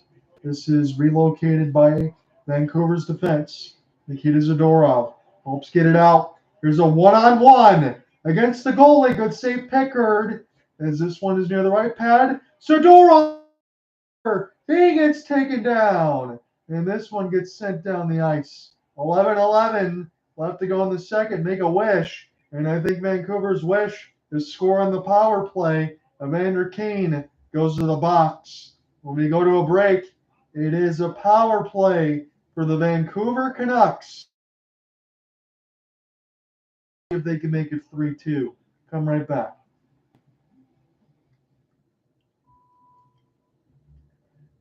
What does it take to define the ideal driving experience? It takes Polestar 2. With electric performance, Swedish design and engineering, and up to 320 miles. Polestar 2 is designed for drivers. Leased from $299 a month. The Wilmington side, it just came out of the restaurant. This is incredible. Discover the only system of chef-crafted meals, Smart Oven and app that makes cooking as simple as scanning a QR code. With Tocchet, you can easily explore a wide array of meals, artfully crafted by talented chefs. It's like magic. No mess, no prep, just effortless meals that are ready. Everything comes out easy. The Wilmington side, it just came out of the restaurant. This is incredible. Discover the only crafted meals, Smart Oven and app that makes cooking as simple as scanning a QR code. With Tocchet, you can easily explore a wide. All right, so let's get the notes typed in for the second so far. Again, it's going to be a Vancouver power play. They got a lot of momentum right now. Filip DiGiuseppe, right now it's unassisted as well.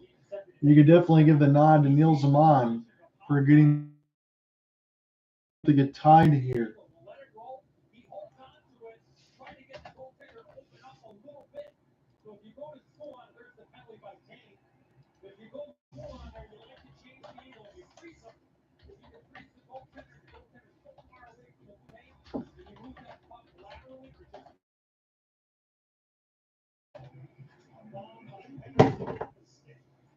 So this bounces off Pettersson's stick. Now 150 left to go in Vancouver's power play. We'll get another one after Zadorov gets tripped. Here's a chance. It's tipped. JT Miller can't put it into the open cage. This goes near the right dot. Down. It's Miller. Outstretched pass. Picked up now Quinn Hughes. So pirouette. It's Pettersson now. Back to Quinn. Quinn with a rocket. This one loose. Good stick there for Pettersson. Keeps it in. Pettersson now backing around the end boards for Miller. Good touch pass. Wide open. The left dot was one of the Canucks. I think that was Brock Boeser, but the pass didn't get there. And Edmonton badly needs a line change. So they'll take it now. Evander Kane slash against Nikita Zadorov. As it's Brock Boeser. Will send this back to his defense. Here's a good touch from Hughes. Pettersson sends it across. This one picked off by Fogle. Quinn Hughes has the speed. And now Sheloff will make a smart pass. As Elias Pettersson reverse hit. That brings the crowd to their feet, but it also might put Pettersson in the box. 47 seconds on the power play. And Rick Tocchet with a wry smile. And I think Pettersson knew what he was doing there. They're going to say charging. How the F is that charging? And I'm making sure I don't swear during a live call. Charging. Is leaving your feet's charging, I guess. But he got the reverse on the back of the head there of the Edmonton defense. Now they're showing some of the chances Boeser tip play. Man, oh man, Lindholm. He got robbed by Pickard there. But that is, we'll talk about it in the game story here. But if I can count it up, and credit to Rick Tocchet, he's keeping his cool. But let's just say 1, 2, 3, 4, 5 now. 5 penalties against, and I don't think any of them are particularly good. They're all pretty boneheaded penalties, but charging, is that the call? I mean, Fogle gets rocked up in the head for as he tries to make a play. You know, at short end and kill some time, you know, take this right in the head. So Pettersson going to go to the box. So that's going to kill the power play and then 47 seconds later put Edmonton on an advantage, which is not what you want to do. But this game has been topsy-turvy, and now the ref really animated alongside Quinn Hughes. And if they're starting to throw things on the ice here in Vancouver. Man, I wish Cooper Hopkins was here with me just to be able to talk about some of the things that we're seeing right now, because you feel like this is one of those times. Now they're showing Dan O'Rourke, Francis Saint Laurent, a couple of refs here, and they're starting to throw things on the ice. Again, if you're Pettersson, you don't have to do that. That's what I would say. I mean, it's just penalties that are there for Vancouver that don't need to be taken. I understand fans can get upset, but I just think you got to play a little bit cleaner. And you're doing a good job on the shot board. You're holding Edmonton to 11 shots. I mean, it was the Shilovs experience a couple games ago, and the only reason why Vancouver won the game when they had about 16 shots on goal. Edmonton had about 45, but Shilovs saved 42 of them as Vancouver was able to get a win. So you just can't continue to have these kind of mistakes. It's going to bite you sooner or later. 47 seconds left. And the sad part for Vancouver is that power play was looking really dangerous. It felt like they might take a 3-2 lead, and then you take this. So we're right at the halfway marker of regulation. It's a 2-2 tie, and the shots this period are 8-0. It's an offensive zone draw for Vancouver, but Elias against McDavid. And now Quinn Hughes is, man, the boos continue to be serenaded. Both teams 0 for 3 on the power play.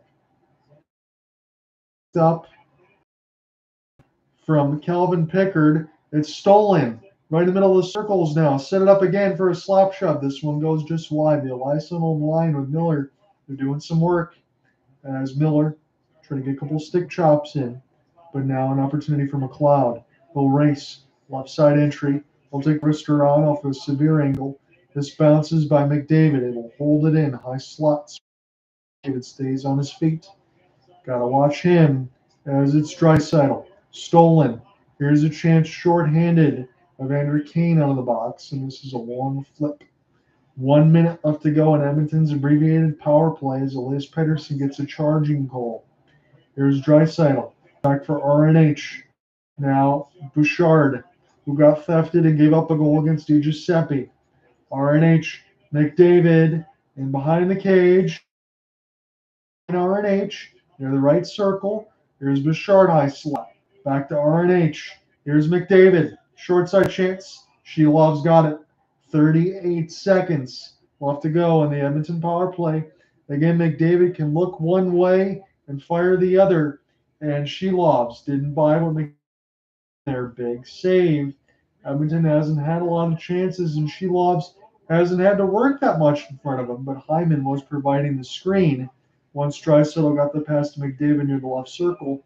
And a chance out in front was already covered by Shilov's, I believe, before Zach Hyman could get a stick on it. So not a lot of time left on the Edmonton power play.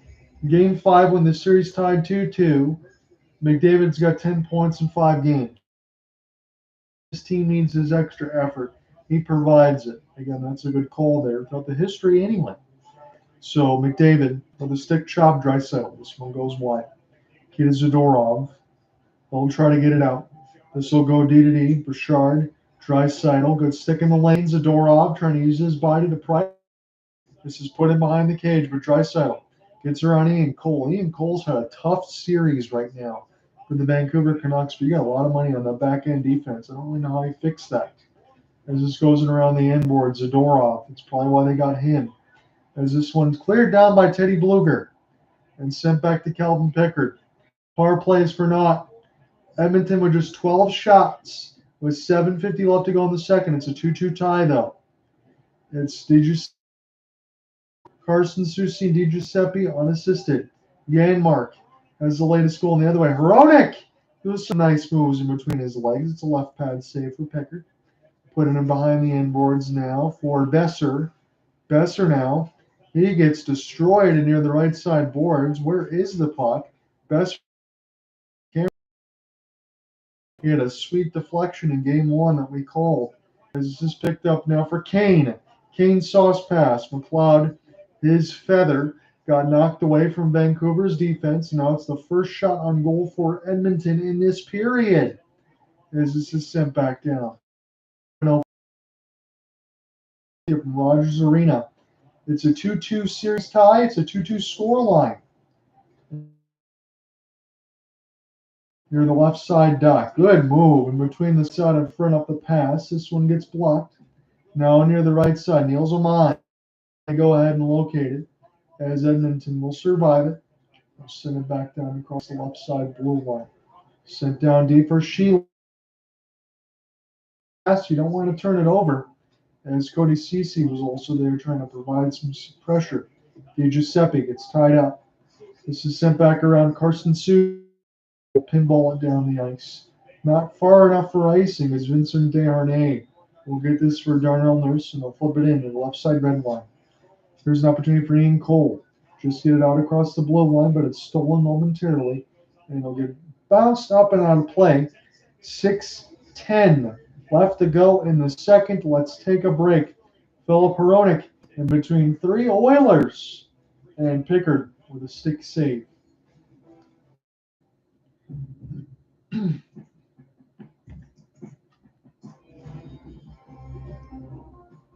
gave it more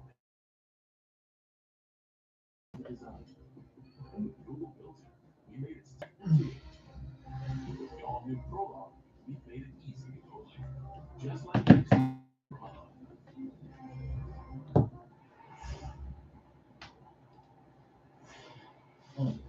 Official vehicle of the show. At FanDuel, we speak high. That's why we give you more ways to bet on the NHL. If you want to bet on like land, look for some winners, start racking up offers. The bet that continues of the Great Wall of Phillips. This hockey season, FanDuel lets you bet on the boys any way you want. Bet $5 and get $150 in bonus bets if you win. FanDuel, America's #1.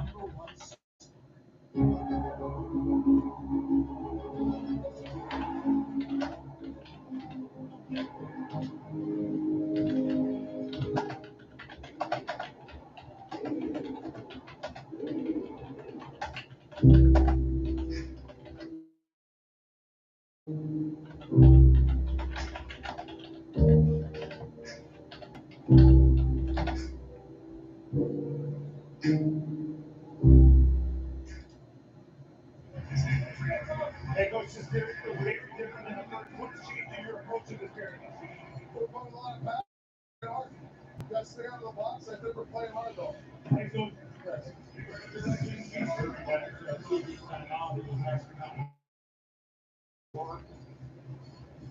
Keeping that interview with the Bill is getting 3 penalties in the first period. Not everybody gets in the game, Conor. Really tough to get in close. So here you see not going to work on the official. I think Rick Tocchet was doing some gamesmanship with the referee as we're in the break. He's sitting there talking with the officials saying, hey, there's been so many penalty calls. I can't get the rest of my team in the game. I know some of that's been think if you're a head coach and you don't make that play, you're doing your team a disservice. Game 5 winner wins 79% of the Stanley Cup playoff series, so we know this swing game is a big one, especially in Game 5. You can take a 3-2 series lead. Again, New York was up 3-0, and Carolina was a whisker away from 7 if it wasn't for Chris Kreider. So we had a lot of intrigue today, but we didn't definitely get that on the NBA side. It was a big-time loss for the Nuggets. And another penalty against Vancouver. Boy, oh boy, undisciplined is the measure of the day here in Game 5. Can they kill another one? For Edmonton, I can use this word. I didn't feel like I was going to use it. Have essentially done nothing. The second period as Dakota Joshua goes to the box for interference. This gives them the opening here as they get a piece of McDavid right in front of the referee. 5:37 left to go in the second. John Under with you on the solo call. It's good to be back. Again, Monday the off day, but Tuesday, Wednesday busy. So want to make sure you get a couple games, and I'll be with you tomorrow about 10:15 Eastern as well. In between the opportunity now, McDavid off the spin and turn. This was a good pass for McDavid. He tried to find Hyman, but luckily Shelov's had his head on a swivel. Otherwise, Hyman's got an easy goal there with 5:27 left to go in the middle frame. 150 left to go on the Edmonton power play. They've had their chances. They have, and this is, I think, their 5th opportunity now. Yes, it is. So they've had many chances to knock on the door here. We'll see if they can finally break through. Not cleared. Hyman gets the steal alongside Draisaitl. Back in behind the net for Zach as he will try to pick it up off the spin and turn Vancouver. This will be gloved down nicely by Bouchard. Will keep the power play moving. Here's take him off the puck. Elias Lindholm needs some reinforcements. He's got JT near the left side. McDavid finishes his hit as it takes the stones of JT Miller. Longest streak to begin the playoffs since '99.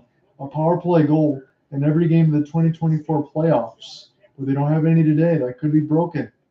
Here's McDavid. Here's a chance in the circle. Good stick in the lane. Knocks it away. RNH settle it down for Bouchard. High slot. He shoots to the traffic. Bouchard has scored in seemingly every high leverage situation that Edmonton has needed. So as the clock continues to wind down and we get into the third of it, see if Bouchard can put his name on the score sheet again. Here's Bouchard near the right side of the blue line. We'll get it back from Hyman. Draisaitl, high slot. They'll settle it down. Touch pass. Ricochets off of Amon and goes out of play. 36 seconds left to go. Edmonton's power play. John under with you. I got the TNT coverage all the way, and why not? I like listening to John Forslund in the old show, but especially John. He is one of the very by play side, so I might as well do that. They got their top crew again in this series. In this series, you wouldn't expect them to use this crew, but this is what we have right now. And this has been an excellent series. This could be one of the best series in the second round. All one-goal games so far. Darnell Nurse, offensive zone draw, wins slap shot, big save, she loves. As this is knocked away from Corey Perry. Kept in though. Put back in around the end boards now. Vancouver's get to it. This near the left side, Hronek pivoted behind his own cage away from Perry, but inexplicably turns it over. Here's Evander Kane now from Perry. Back McLeod. They'll try to center it out in front, but Vancouver is there. They'll get this out of their own end for Filip Hronek. They'll settle it back down. It'll be Calvin Pickard who will stop it, and they turn Edmonton's power play away again. They've gotten so many penalties against them. If they can keep this third clean, who knows? They could probably take a 3-2 series lead. Miller, extra pass, doesn't shoot. Here's a wrister, and I think Pickard enough time to recover for Carson Soucy to let it go. And Pickard makes the save. We'll take a break. We are deep into the second period. 3:21 left. Tied at 2, and so is the series.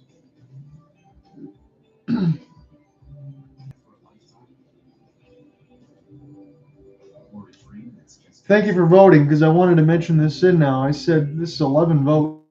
And Calvin Pickard might not be enough for Edmonton to win a Stanley Cup, but can he win this series in net? I happen to agree with you guys, to be honest. I think he can do it for this series. I don't know if he's going to do it against the Dallas Stars, Colorado Avalanche, or New York or Florida, should they get there. But right now, 73% of you say yes, 27%.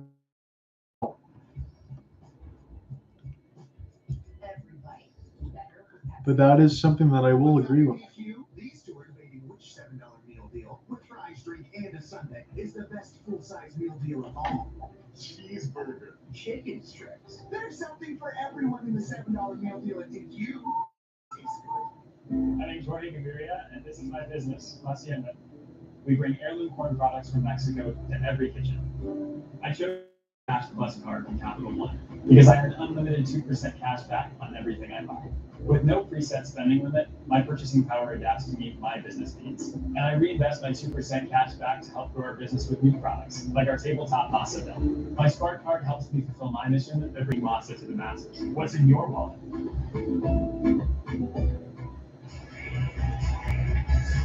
Let's take a look at the SAP Coaching Insights come to us by the SAP Coaching Insights app. History lesson here, best of 7. Record been tied at 2 all time.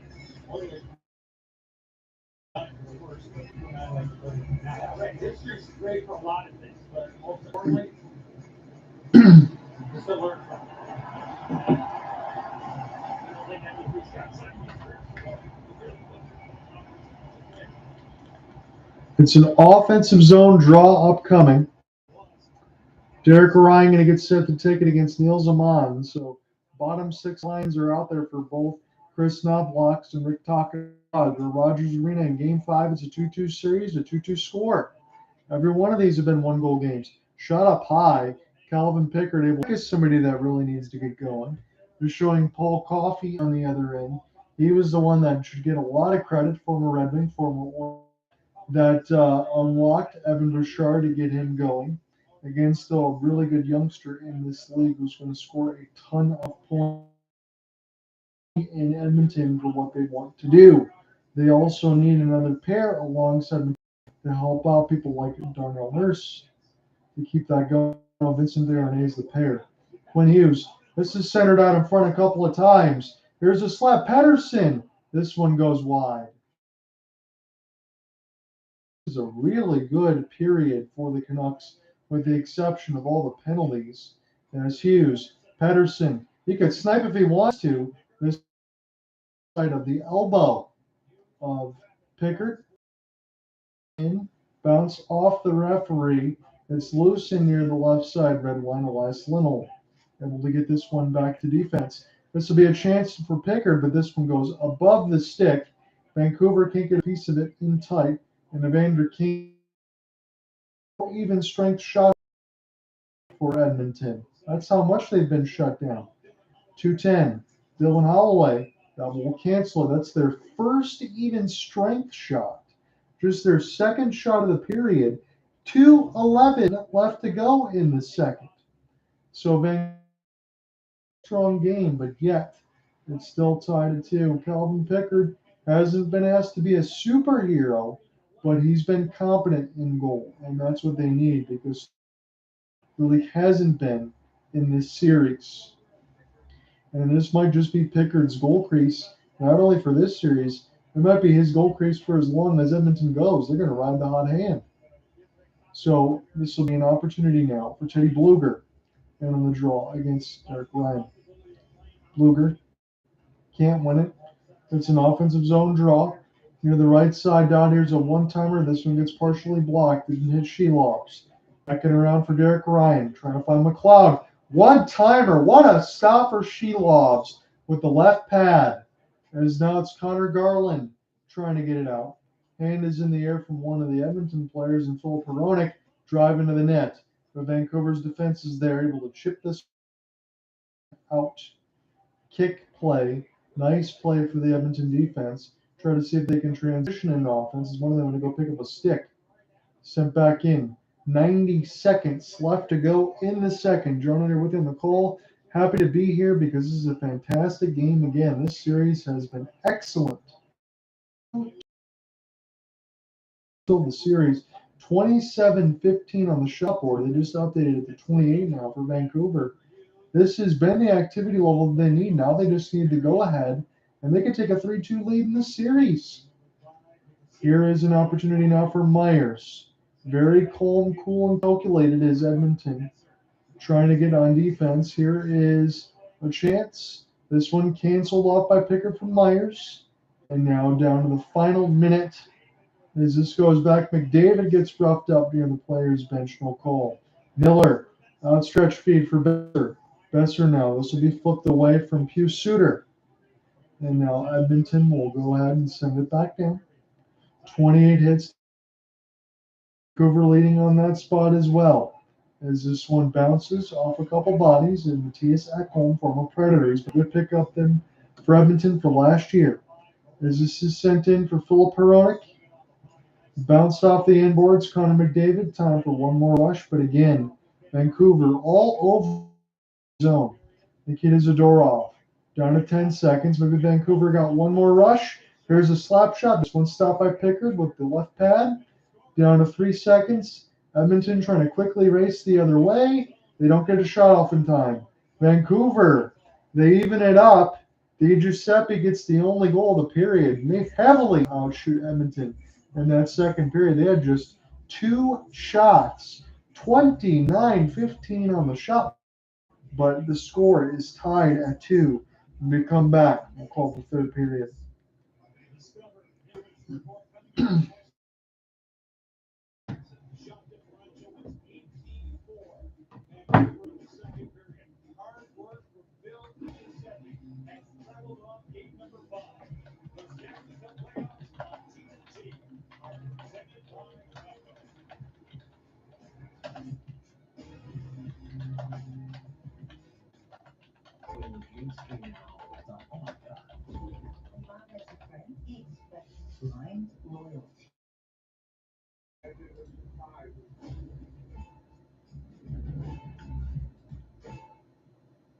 Let's try this again. What do you see? My first championship in Houston. Second championship. Charles not winning a championship. Kitty, let's try and stay positive. Oh, I'm positive he ain't winning a ring. Oh my God.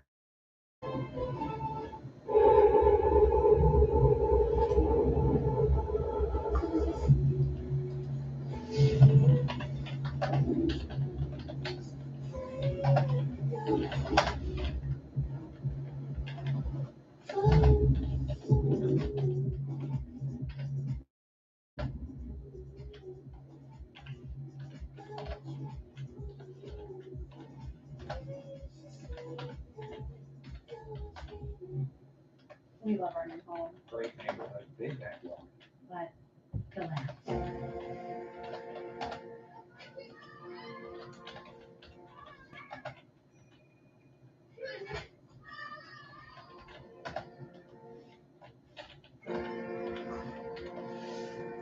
At least Geico makes bundling our home and car insurance easy. We saved a lot. For bundling made easy, go to geico.com.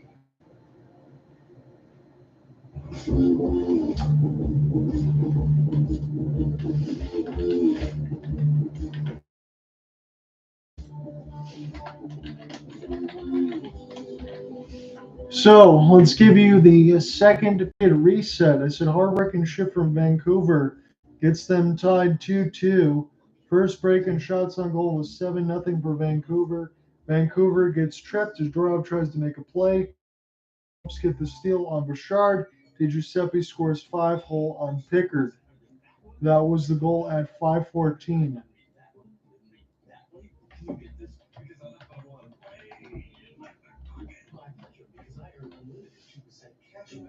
They force Bouchard into a turnover. Pettersson takes a silly charge, which kills the Vancouver power play. Hughes and Boeser look dangerous. Edmonton finally gets left to go in the second. Shot differential was officially 18-4 for Vancouver in that middle frame. Edmonton's power play is 0 for 5.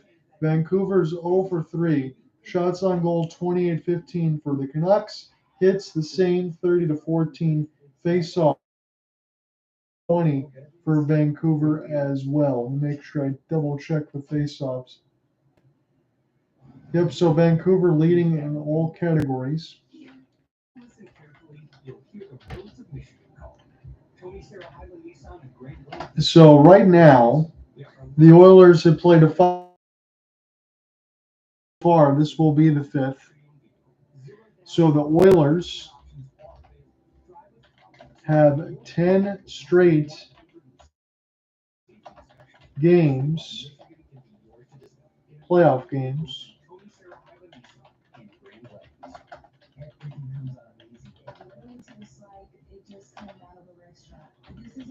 That is the longest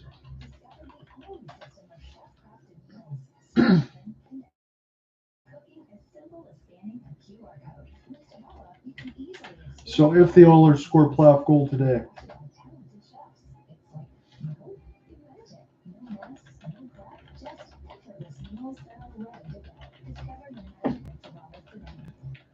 So it's this again. If the Oilers score a playoff goal tonight, they'd have 10 straight games with a power play goal. That is the longest streak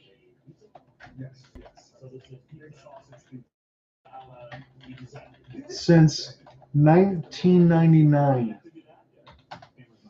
Turn of the millennium.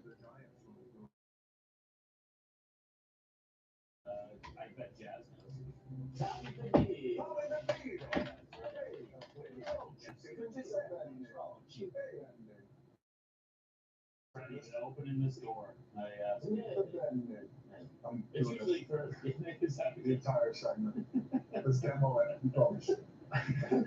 Okay, we got a 2-2 game. Series tied 2-2 as well. We're going to actually go right back to that. I said I was going to, now that I got you all the research, I said I was going to get into some baseball scores. Make sure we don't lose anybody on the Twitter Space YouTube side. John Reinhardt, as always. Again, thank you guys for joining in. Draisaitl brought this back in, but fresh legs in on the forecheck. Look at the boom he lays on Ekholm. Whoa! Bash brother, and then this is a key handle special. So a travel day for most teams in Major League Baseball. The Astros trying to work their way back to 500. They're still 6 games below, but they get an 8. The Athletics, the Pirates, they get a win. Pretty much opposite records, flip-flop. Pirates 20-25. Cubs are 25-20. They win 5-4. The Rays, they get over 500, or 23-22. 9-10 on the road with a 7-5 victory at Fenway over the Red Sox. The Phillies have been on fire, but they dropped one of the Mets in extras in 11. Mets are 20-23 in the year. They win 6-5 at a Citizens Bank. Close out the Twins. They're 30-15 on the year. And shame on anyone, because I said this last year. I said the Yankees might miss the postseason, but they're not missing it again. And then they added Juan Soto and Alex Verdugo. They're not missing the postseason. I just don't see it happening. 30-15 now. 17-9 away from Yankee Stadium. They win at Target Field, 5-0. And then right now the Reds are beating up on the Dodgers, trying to go to 19-25. Dodgers lose, they fall to 29-17. Now 4-0, top 7. Let's look at the standings. First game in the league, he was a shooter, and you didn't want to get in the way of his one. So leading, and it just seems the last. I'll just do this. Leading in the East are the New York Yankees with 30-15. They won 4 in a row, 8-2 in the last 10. Baltimore Orioles not that far behind, 27-14. They got some games to make up. The Blue Jays are in the basement right now, 19-23. That's going to be tough for them to get out of it. Tigers 21-22 with Valley Sports Detroit going off the air. Valley Sports out of the 30 teams in baseball, probably being hosted by 17 of them. Nobody can really watch baseball now. But Cleveland Guardians 27-17, 10 games above 500. Royals are just behind a game and a half, 26-19. They're up a game and a half on the Rangers. Rangers are a game above 500, but the Mariners are 24-20.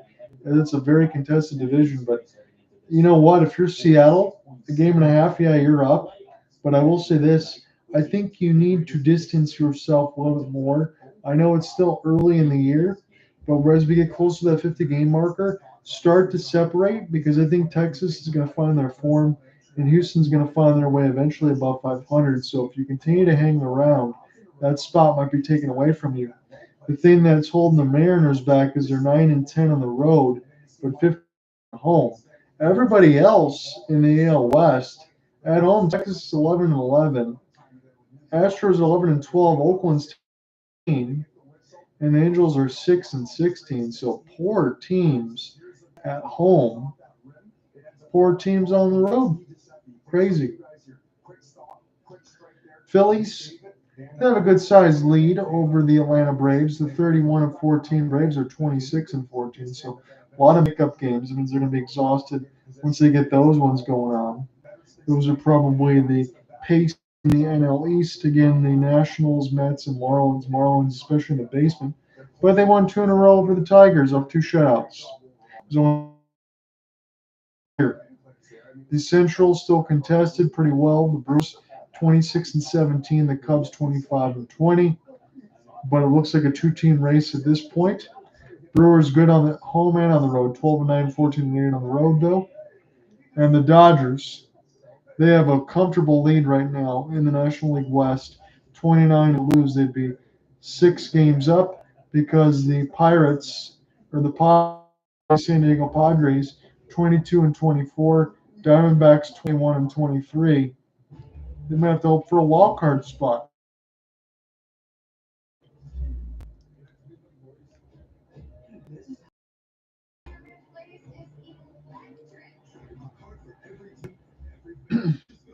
You're really making all of this by hand. Oh yeah, the avocados are hand mashed, the chips are hand tossed, and everything is made fresh. You make every day. Yes, every day. The Chipotle way is we make it fresh every day. Sounds delicious. You get better when you're not playing. Just take a look here for WNBA scores. You got Sabrina Ionescu in the New York Liberty. I'm just looking to see what Caitlin Clark did today. But Ionescu, 7 rebounds, 3 assists, a steal, and a block. She was all over the stat sheet. Brianna Stewart, 31 points, 10 rebounds, 4 assists, 3 steals, 2 blocks. Excellent game for Brianna. But Caitlin Clark, in her second game, she gets 9 points, 2 of 8 shooting, 1 of 7 from deep, 4 from the line with 7 rebounds and 6 assists, a block, and 3 turnovers. Again, she had 10 turnovers in her first game, so 13 turnovers in the first 2 games. Leah Boston had 12. That was pretty much it, though. She got blown out by the Liberty 102 to 66. One person, one line, one great rate. Today.com.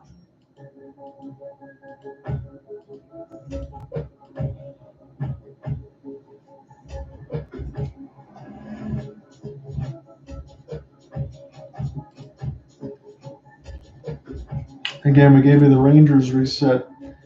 It was Chris Kreider with a natural hat trick. Again, remember the last time that happened in a playoff game. If anyone can figure that one out, I'll have to do that during the break here. Chris Kreider able to get goals 5, 6, and 7, and then Barclay Goodrow empty net 4 unanswered for the Rangers in the third. As they stay away from the Game 7, they await the winner of the Boston Bruins and the Florida Panthers. Tomorrow's action sounds like this. So 7:15 start for the Panthers and Bruins. That on TNT at the TD Garden in Boston. Bruins trying to, and the Stars and the Avalanche. The Avalanche trying to force a Game 7. I'll have that call for you, the late game on TNT, about 10:15 Eastern between the Stars and the Avalanche.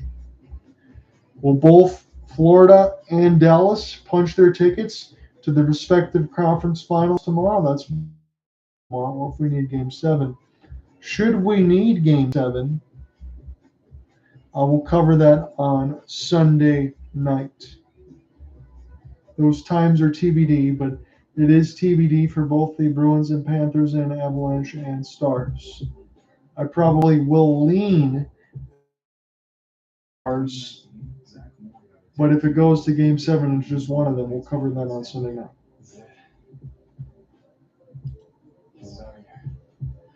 That probably means Saturday could be an off day, or we'll just go ahead and wait till Sunday. We'll figure it out. Might work 4 days in a row because it didn't get started until.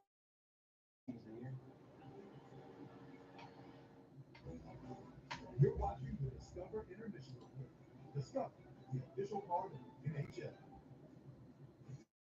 All right, take a look at DraftKings Sportsbook guys, live money line. Win the game. Edmonton minus 135, Vancouver minus 105. It's not too late. Download DraftKings Sportsbook app. Use promo code SKATE. New customers get $5, get $150 in bonus instantly. Hey, it's Busy Bouchard. Get your hot sausage pizza. Let's go, boy. Take a piece. Ciao. Hey, Giuseppe. Hey, watch us, Mattias Campbell. Grazie. Hey, big guy, pizza. You say, go. Buongiorno.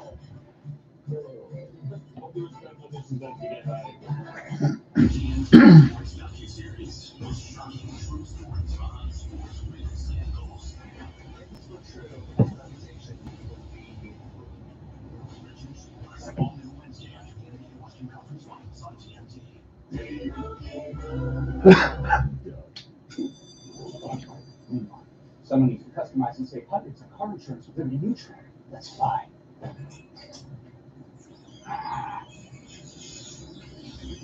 Keep that.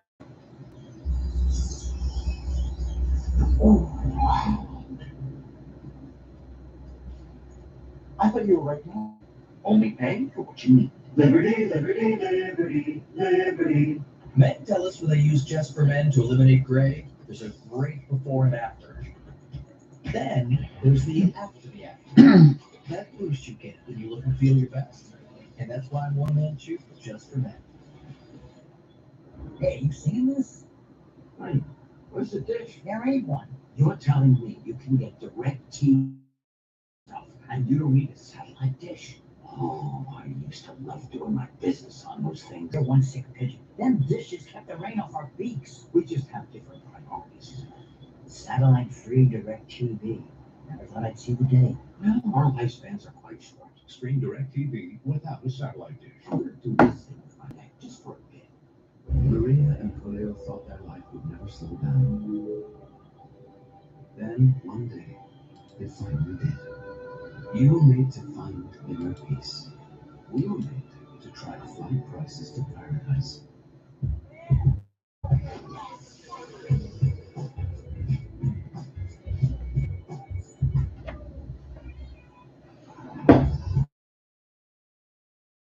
Everybody better with Pepsi.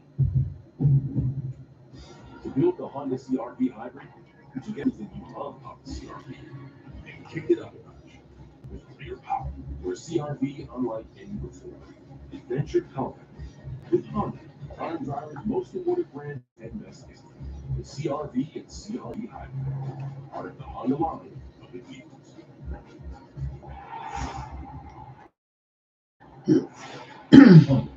Official vehicle of the show. My name is Jorge Gaviria, and this is my business, La Hacienda. We bring heirloom corn products from Mexico to every kitchen. I chose my Spark Cash Plus card with Capital One because I earn unlimited 2% cash back on everything I buy. With no preset spending limit, my purchasing power business with new products, like our tabletop masa dough. My Spark card helps me fulfill my mission of bringing masa to the masses. What's in your wallet? Let's get to the plant. Organic soil from Miracle-Gro has grown me the best garden I have ever had. Good soil, and you get good results. This soil will blow you away. It's the Martha Stewart soil. All rights reserved, and any rebroadcast, recording, retransmission, or other use of this broadcast without the express written consent of the National Hockey League is expressly prohibited. Lock me up in the night.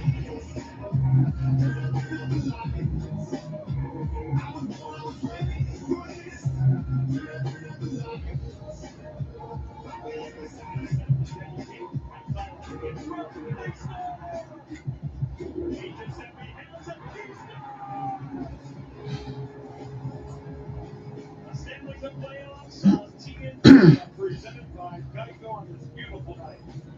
Vancouver, British Columbia, 2-2 game number 5, the Canucks and the Oilers. So think about this series, shots up. Vancouver Canucks. So plus 13 shot on goal advantage for the first two periods for the Vancouver Canucks over the Edmonton Oilers was the largest number of playoffs. It's JT Miller against Connor McDavid. And we're going to get set to start this third period. Just a goal unassisted on both sides. And Filip DiGiuseppe there for the Vancouver Canucks, and for the Edmonton Oilers, Evander Kane. I'm able to get one in the Mattias mark. Well, I actually got the mark in my notes, so I'll have to do that when we get a commercial break. As this is flip back, as sit back and enjoy the third period. Jordan here with you on the solo call at Rogers Arena. This will be near the left side of the blue line. This will be sent in there, taken away, picked up by Hyman. And now the Vancouver defense. We'll go ahead and flip it back down. As this bounces away, it's an opportunity for Hughes to talk a little bit more. And Vancouver can stay out of the box. They can find a way to take a 3-2 series lead. And maybe even the 3-2 scoreline might be the same as the series here, as this one's pinballed off the glass. And now Mattias Ekholm We'll go ahead and start it again. 19:05. We'll have to go in this first. Off day and a couple of busy days here. I'm back in between Thursday and Friday at least. As this is sent back around, Shelops turns it over, but enough for Edmonton. This is bounced off a cross check off some bodies, and now Draisaitl tried to obscure Shelov's vision, and now Pettersson, right wing side. Here's Cole. This is a big blocker save off of Pickard. Turnaround chance. That hit one of the Edmonton Oilers, Darnell Nurse. Slow to get to his feet. Hughes to the traffic. This one bounces up in the air. Untouched this near the left side red line. 18:15 left to go in the third as Darnell Nurse gets there from Stuart Skinner, serving as the backup today. She lobs off the outside of the cage. Corey Perry tried to stuff it in off the bounce. This goes head contact against McLeod. He got roughed up pretty good. He stayed on his feet. This is sent toward the right side for Shelovs. CC parted toward the cage. He was going for the left side post. Here's a chance for McLeod, purposely off the end boards. And now Vancouver with Quinn Hughes just able to get this ahead. Some change for Kris Knoblauch's squad, and we'll start again. Carson Soucy. Send this one across, and they'll send it in deep. Niels Holander from Niels Amon will send this one in, and Soucy finishes his hit on Derek Randy. Giuseppe does as well. Amon down into the right side inboard. Bounced off the embankment. Picked up now for Mattias Janmark. He's got the second goal for Edmonton in this one off the rush. That was set up from Connor Brown. Both those goals for Edmonton were in the first period. One in the first, one in the second for Vancouver, both unassisted. Good defense. It is Zadorov, able to keep Edmonton on the outside, and now Vancouver picks up the puck with Cole. Again, for a third defensive pairing that looks a little shaky, he's got a lot of time. JT Miller. And he gets sticked aside. Picked up now for Soucy. Pinballs into the traffic. As this is knocked away from Pew Suter. We'll try to get this one to the right side. Set down for Myers. Soucy, but it's in between his legs. We'll have to go back. It would have been a tough pass nonetheless. Vancouver will settle it down. Tyler Myers with the long flight. Pickard takes no chances. We'll hold on to it.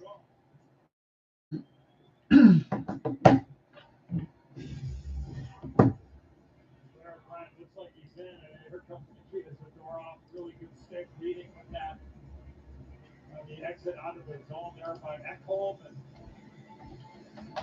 Brett Kulak back at the other end. And JT Miller.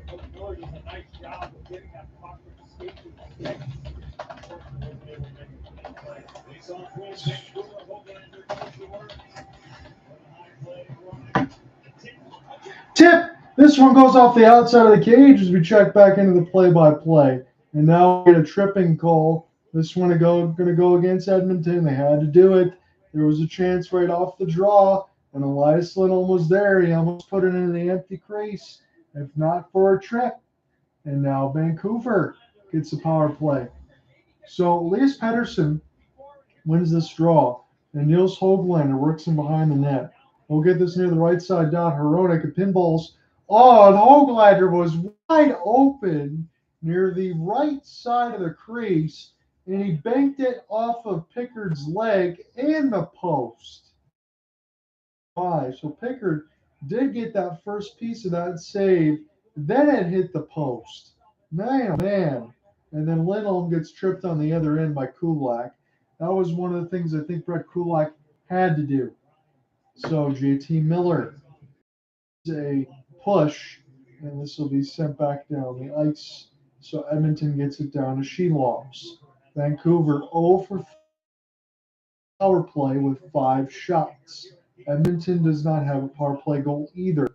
They would have one through the first 9 games. It's the longest streak in the playoffs since 1999. Brock Boeser. We'll get it now to Quinn Hughes near the right side dot. Here's Pettersson. The trap. That can't feel good. JT Miller will join in and try to save the defensive captain. Vancouver, again, the only thing for me, stay out of the penalty box if you're Vancouver and you've got an opportunity to tie this thing as you already have and take the lead in the series and make it 3-2. JT Miller is getting cross-checked on both sides. Actually, 8 ones that the ref is being lenient on. Here is another offensive zone draw win. Near the right side dot against the wall. Here near the right wing side. Here's a one-timer. Pickard falls down. I think he looks behind him. He's got a piece of the puck nonetheless. Is that one-timer from Brock Boeser spun him all the way around. The 32-year-old makes the save. 1:18 left to go in Vancouver's power play. So Miller near the right side and the left side down. This one gets blocked by Cody Ceci, actually.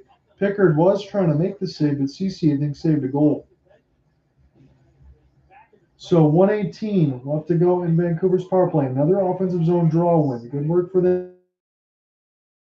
Off the bumper. Here's Pettersson right side. Here is Boeser, slapper, Hughes, and looks behind him is Pickard, but this one goes down off of Nugent-Hopkins. Will send it down to Sheeloffs. 15:05 left to go in this third. John here with you from Rogers. It's a 2-2 series tie. It's a 2-2 game. Pettersson will trickle it around the inboards now. 44 seconds left to go in Vancouver's power play. They've been dangerous. Here is a chance.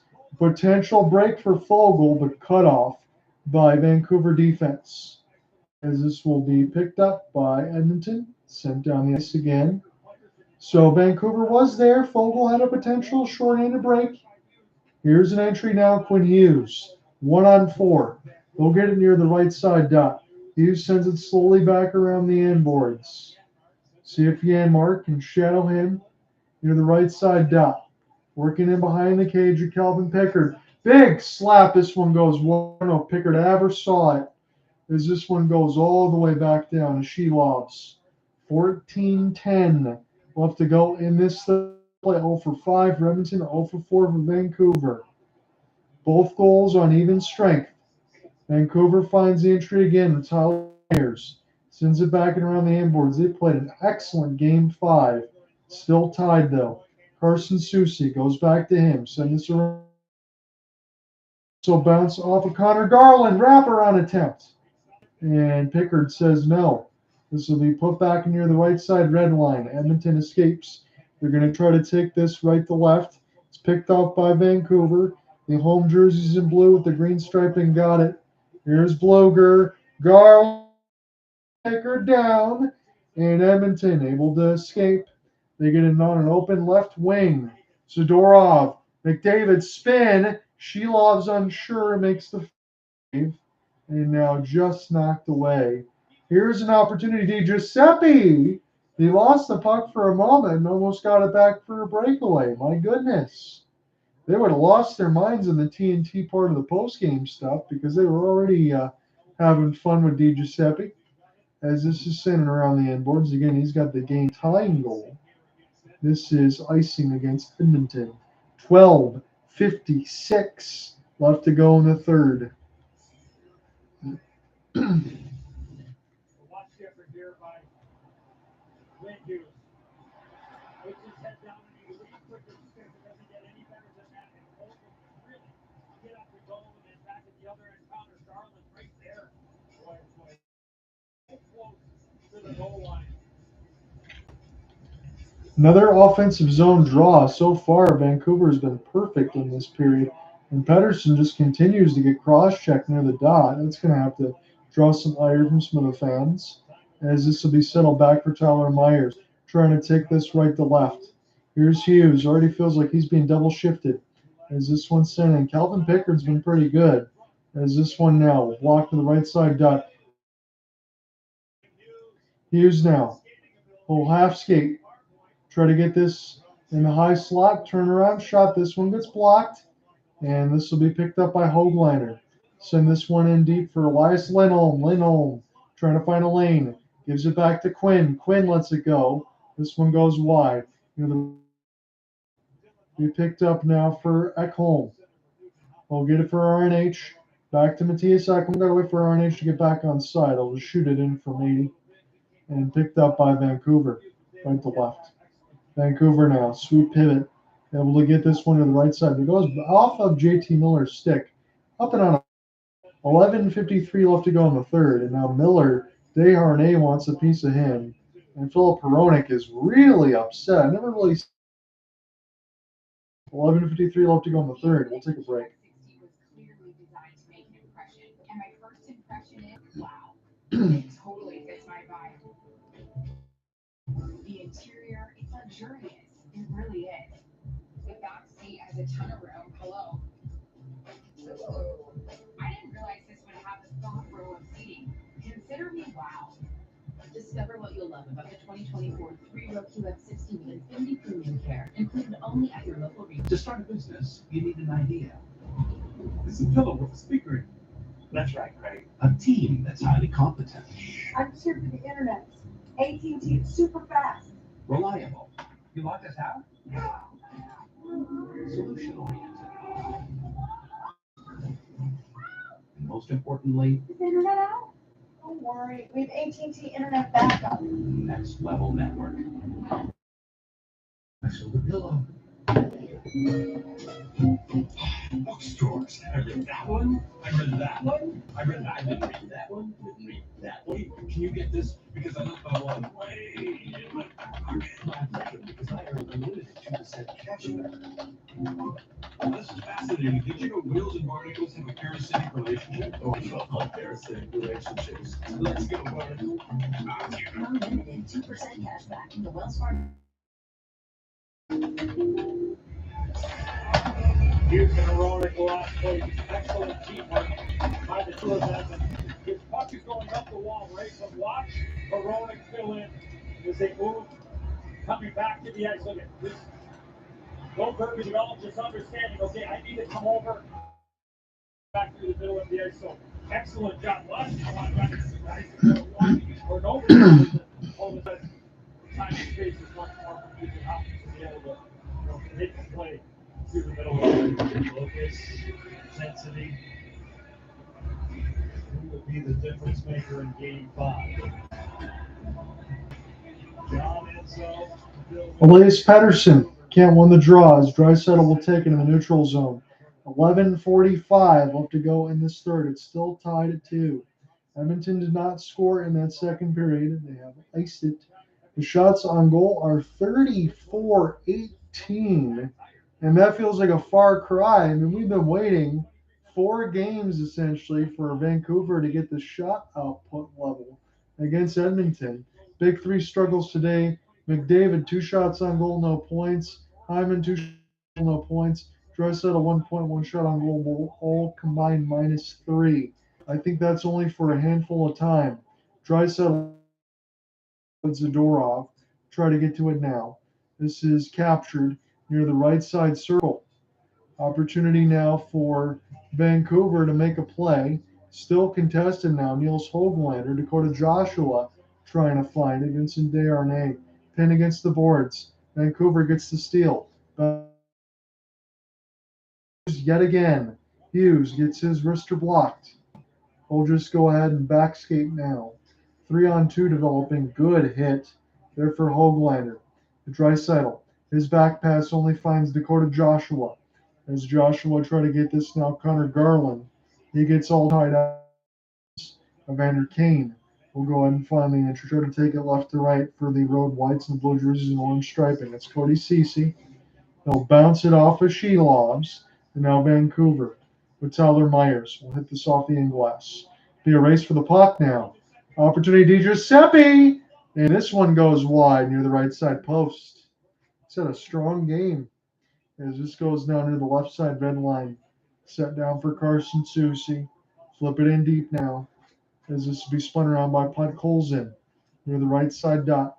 Somebody taken down near the right side circle. It's a rush for Edmonton. The right off 1-on-1. Warren Fogle goes too high off Shelovs. Podkolzin gets it out across the neutral zone. Ian Cole. Cole now will get it across the line, taking it himself. As we're halfway through the third, gets punished. This will flip right to Cole. We'll settle it down. Still in a tie game now. Feels like next goal wins territory. That's the vibe that I get. Ekholm will send this in across the red line. Ekholm take the long flip. It bounces off of some Vancouver bodies. And now glove down off the jump. It'll be Ekholm take it day-to-day off the outstretched pass. Good work here for Vancouver. Myers try to skate in between the defense. Now settle down. Still fighting in amongst the bowling pins. He might actually get to this thing as this is wrapped in around the inboards. He was fighting 1-on-3. And he almost broke through the middle of this as this is now into the right side down for Filip Hronek. Hronek will settle it down. Lindholm. Pettersson. Pettersson now. He makes a stick. He might get to it though off the backhand. Leave for Elias. He gets pinned against the boards by Darnay. Darnell Nurse out there as well, trying to watch. As this is shoveled out by Edmonton. This goes in the players' bench. 8:52 left to go in the third.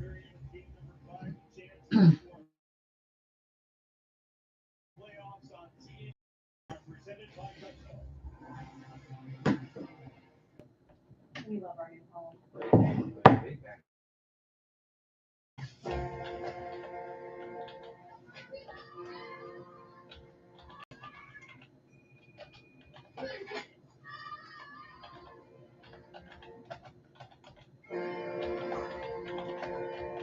At least I don't make fun of our home car insurance.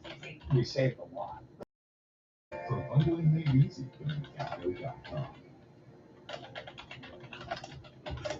Any other questions about your loan? Okay, thanks again for answering my call. I know it's like back home. I can't imagine where I'd be without you guys.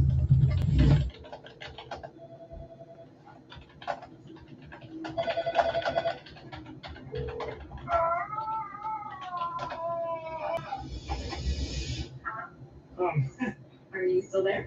Thanks so much. Navy Federal Credit. Our members are the mission.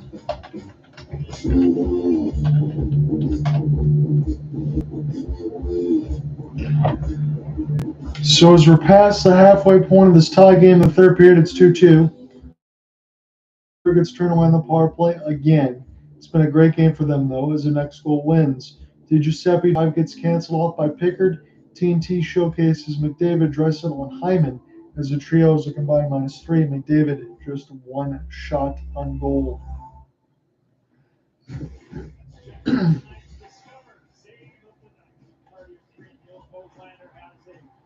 Incredible opportunity goes off the left pad and then off the left pole and behind Cal Pickard.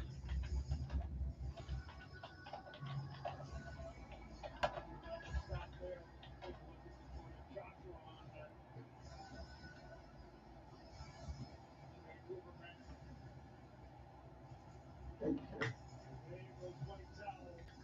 So Leon Draisaitl and JT Miller set to go on the draw. But this time it'll be Connor McDavid after Draisaitl gets kicked out. So Draisaitl trying to cheat, and the ref says stay back. They're trying to get a quick chance to clear it out. Now McDavid. Offensive defense will open get it out for Zach Hyman. Again, we just profiled that trio. TNT mentioned it, so I threw that in there. Is this the time that they break loose and give Edmonton a 3-2 win? Who get 3-2 late in the series? JT Miller from a Boeser pass. He's near the left side of the dot. This will be McDavid in his own end now for Draisaitl. Bouchard. Bouchard now with Hyman. Wrister stopped by Shelovs. He's got it in the catching glove. A little bit of late pushing there on Zach Hyman from Susie and Myers and Ekholm. Ekholm has been the ire of Vancouver. I can understand because he's been a little bit too chippy, getting away with a little bit too much for my liking. So I can understand Vancouver pushing the other way, but also if you're Vancouver, as we said, do a better job of staying on the box. And I think that Rick Tocchet's message from the first two periods has finally gotten underway here in the third, because whoever takes this next penalty could be game over here. That's really where we're at right now with 8:21 left to go in this third. John, it is good to be back. And we jump back into this series since we did with game one with Cooper Hopkins. I also asked him if I could try to cover a game with him next week, maybe Florida and the New York Rangers. assuming who wins between that Boston series. I think that might be our next target, or it could be in the Western Conference in either Dallas or Colorado. So we'll see. Hyman, and off the left side pin, Draisaitl gets hit by Myers. 7:55 left to go in the third. Vancouver, Carson Soucy chips it off the end glass, takes his change for Rick Tocchett's squad.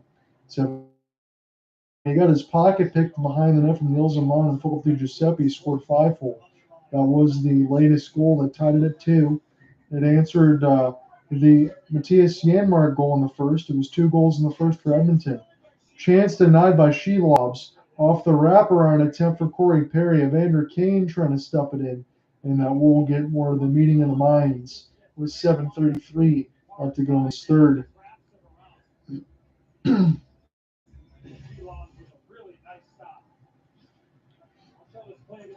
Get to work. Good forecheck. Perry's going to. Now he's just going to inside right there. On Hughes. Hughes thought he was going to the outside.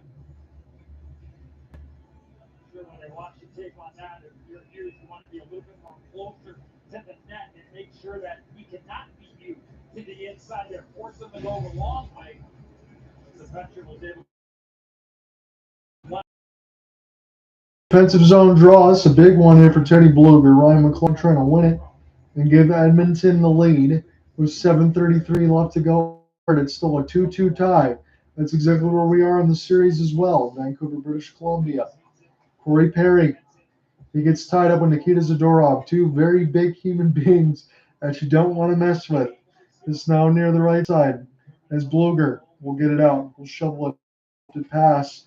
This will work out for Vancouver. Find the entry, chip and chase, trying to get around Vincent Desharnais. A lot of size for the Edmonton Oilers. And then you have Calvin Pickard in net trying to make his second career playoff start.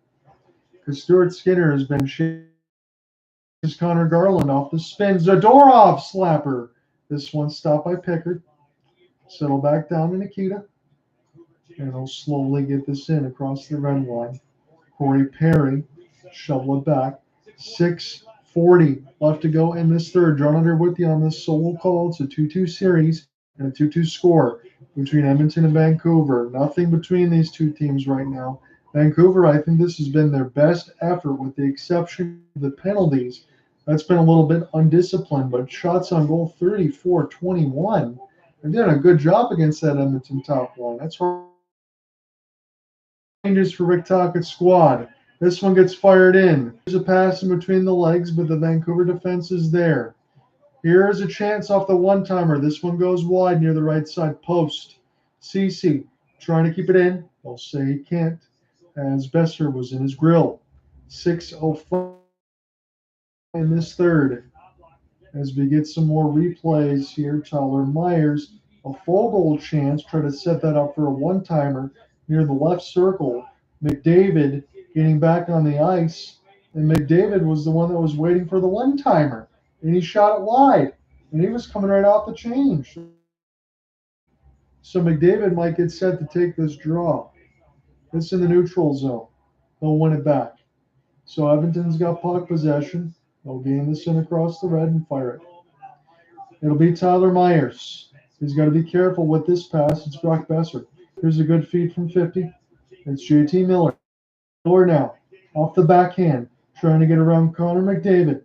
JT Miller will send it back. It's Draisaitl that gets the steal. He's the only one there. Good pass here for Conor.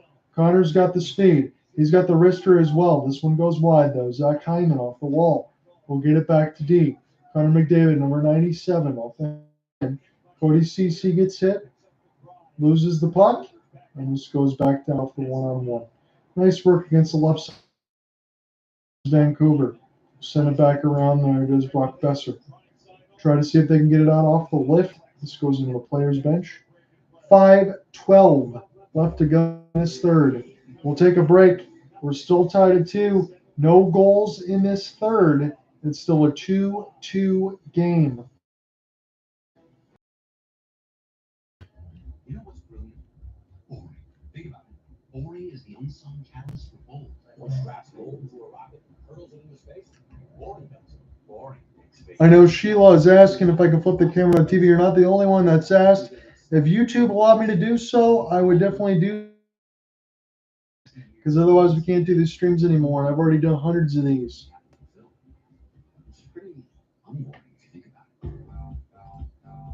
That's why I'm giving you the play-by-play and the game story and everything else.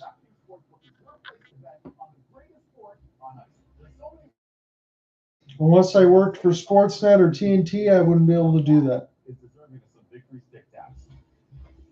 New customers bet $5 and get $150 instantly in bonus bets just in time for the Stanley Cup playoffs. Download the DraftKings Sportsbook app, enter the promo code, and make your $5 wager to score your bonus bets instantly. The crown is yours.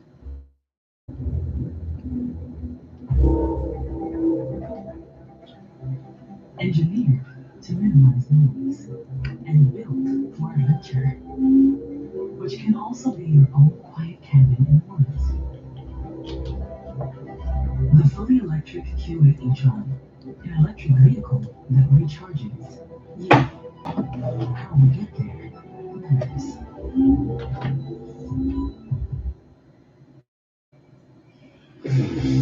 Witness history sphere in Las Vegas as hockey's future stars take center stage at the Upper Deck NHL Draft. Buy tickets now at nhl.com/draft tickets. John Ensign back with you.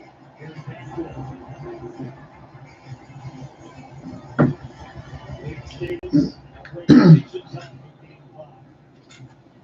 We got 5:05 left to go in this tie game of the third. We might need overtime, but it looks like next goal wins. I've been saying that for the last about 5 minutes or so. We'll see. And this one's Warren Fogle. Flip it in. Nikita Zadorov trying to deny the space. Fogle got a lot of speed, though. He's on the end boards. And then Hronek slowly gets to the puck. That big bowling ball. We'll go ahead and touch this thing. 14:47 left to go in the third. John out here with you on the call. It's been a very interesting series. And again, if I had to think about it, in between the four that we had, in between New York and Carolina, Florida, Boston, Dallas, Colorado, and Edmonton, Vancouver, one could argue that this is the best series of the four that we had left. Settle against Lindholm.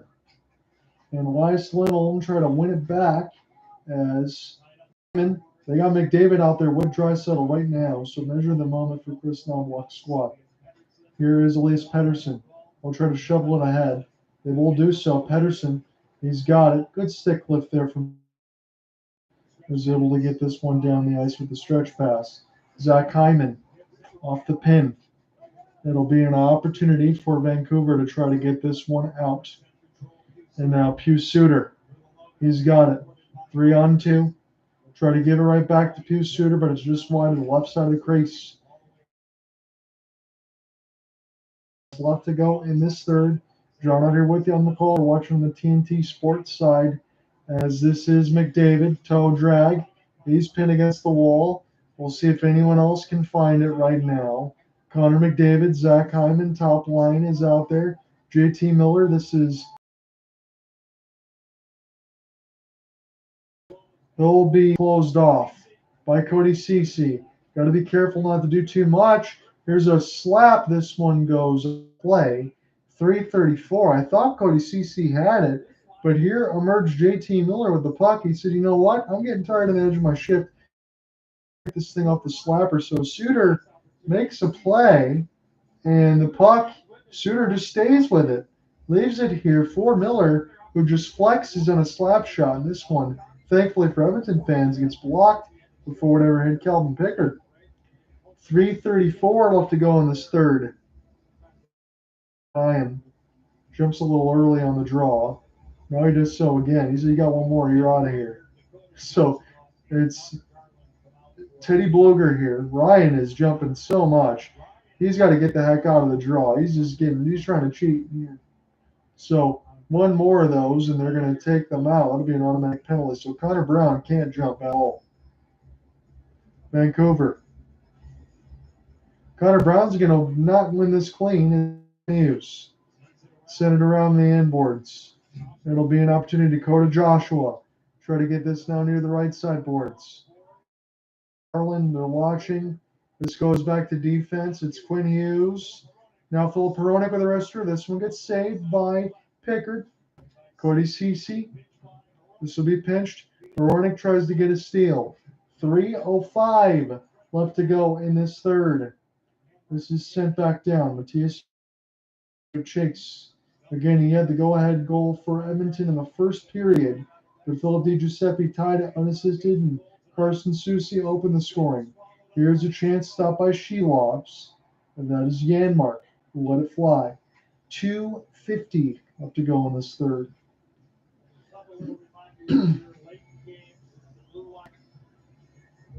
Not trying to make any home plays at the blue lines. You got to make sure you're getting the puck out of your blue line and in at the other blue line. You don't want to give any free opportunities coming back the other way. And Janmark made a really nice play at his own blue line to make sure that puck got out. Defensive zone draw. Vancouver can't win it. This one goes wide. Diving bodies trying to get this puck loose. Here's a slapper. And off the right side inboards. Edmonton now all of a sudden looks dangerous. It's gun fire toward the net. Corey Perry off the outside of the cage. As McLeod will try to settle it down. And this is by Vancouver's defense. Nikita Zadorov. Pettersson will get it ahead. Pettersson now off the back skate. Filip Hronek. Zadorov can get off the ice. Is now just across the blue. So maybe some other changes here for Rick Tocchet's defensive pairings. 2 minutes left to go. Known to be a game-winning goal hero here. Late. He could do it again. Here's the opportunity for Fogel off the half spin. Excellent work behind the kick with that puck over the last 15 seconds. JT Miller will send this one down deep. Here's an opportunity as this goes in the corner. RNH trying to find it. This is loose. It bounced off a couple bodies off Dylan Holloway. We're down to the final 90 seconds. Here's a wrister. This goes wide of Shelovs. Play at it for a moment. Good play. Hughes Suter. I'll send it in deep. This will be an opportunity for Teddy Bluger. Hopefully he's got some jet engines on. Vancouver wants Connor Garland trying to emerge with the puck, but it's Connor McDavid. McDavid will get this one for Carson Soucy. Off the right side, he's rushing in behind. He falls down trying to make a play. And now RNH, one flip. We'll get this one. This will work for Draisaitl with a wrister. This one gets saved by Shelovs and goes on a play. 55 seconds left to go in the third. And that was a one-on-one off the long flip for RNH. That was a good back pick there for Hyman. He didn't brush illegal, but it opened up the space for Draisaitl to get around Zadorov. Hronek tried to stay with him, but Draisaitl did get his shot off. 55 seconds. Third, Draisaitl, an assist and 2 shots on goal.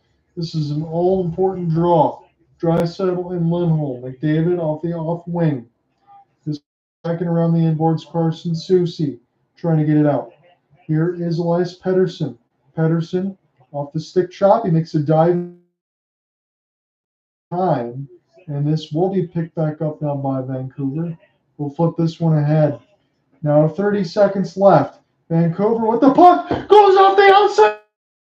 Vancouver scores! It's JT Miller! JT Miller with the go-ahead goal. 32 seconds left. What a play for Elias Pettersson. He kept it in. He bought some time, and that allowed Vancouver to play heroics. And this might be done. JT Miller, 32 seconds left to go. And it's the go-ahead goal. And I credit Elias Pettersson all the way. Man, oh man. Every time we do a game here in between this series, it's an absolute instant classic. And Vancouver has played their best game of the series in Game 5. This is near the right side dot. It goes off the outside of the... And then JT Miller, first to the rebound. It bounces off of Pettersson's skate, hits the post, and Miller finishes it off with 30 seconds left to go in the game. Vancouver's got the lead now, 30 seconds away from taking a 3-2 series lead. It's a 3-2 scoreline. His third of the postseason, and none bigger than that for JT Miller. That is why you signed the man to an extension. Unbelievable. Pettersson, Lindholm, and now JT Miller. What an unbelievable goal. And this could be the game winner. They've added a couple seconds to the clock as the pom-poms wave, the glass is pounded. I'm not seeing the green men, but no matter. Maybe they're going to rest up for the next game should they need game 7. Now, Kris Knoblauch's making sure they got enough time left on the clock just in case they needed to add a couple more seconds. They did. It was at 30. Now it's at 32.6. And now we'll get some meeting in the minds here with the referees. John out here with you on the solo call. What a way to jump back into it. Again, it was an off day Monday. Had a busy day Tuesday with the misses. Wednesday was the Sharks meetup.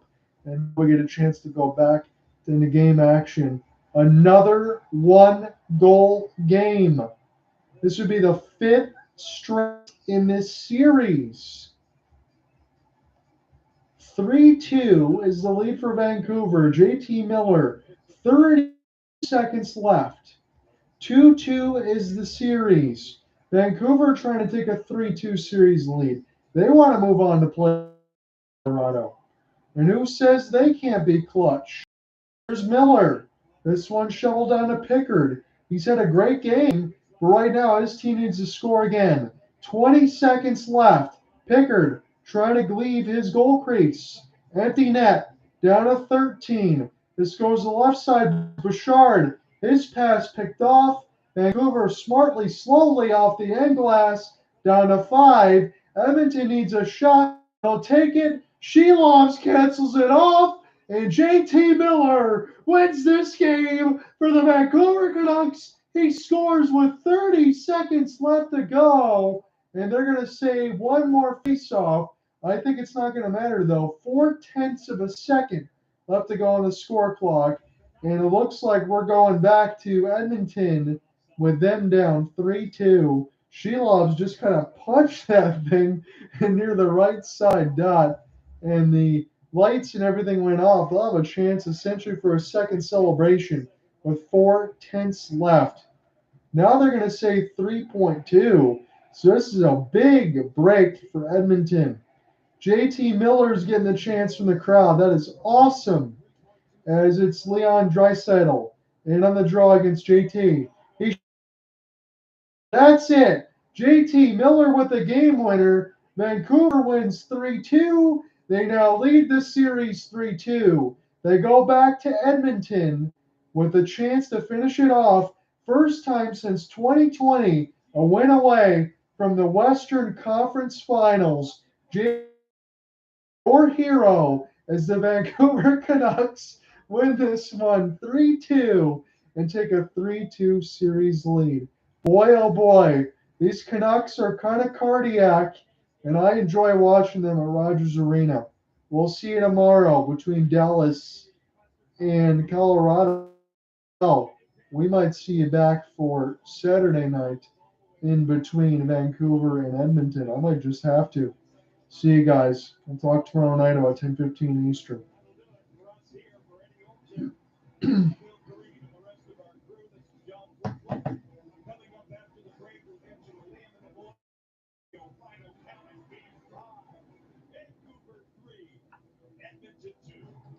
That was fun, wasn't it, ladies and gentlemen? JT Miller, game winner, 30 seconds left. It holds up. 3-2 is your final. 3-2 is the series.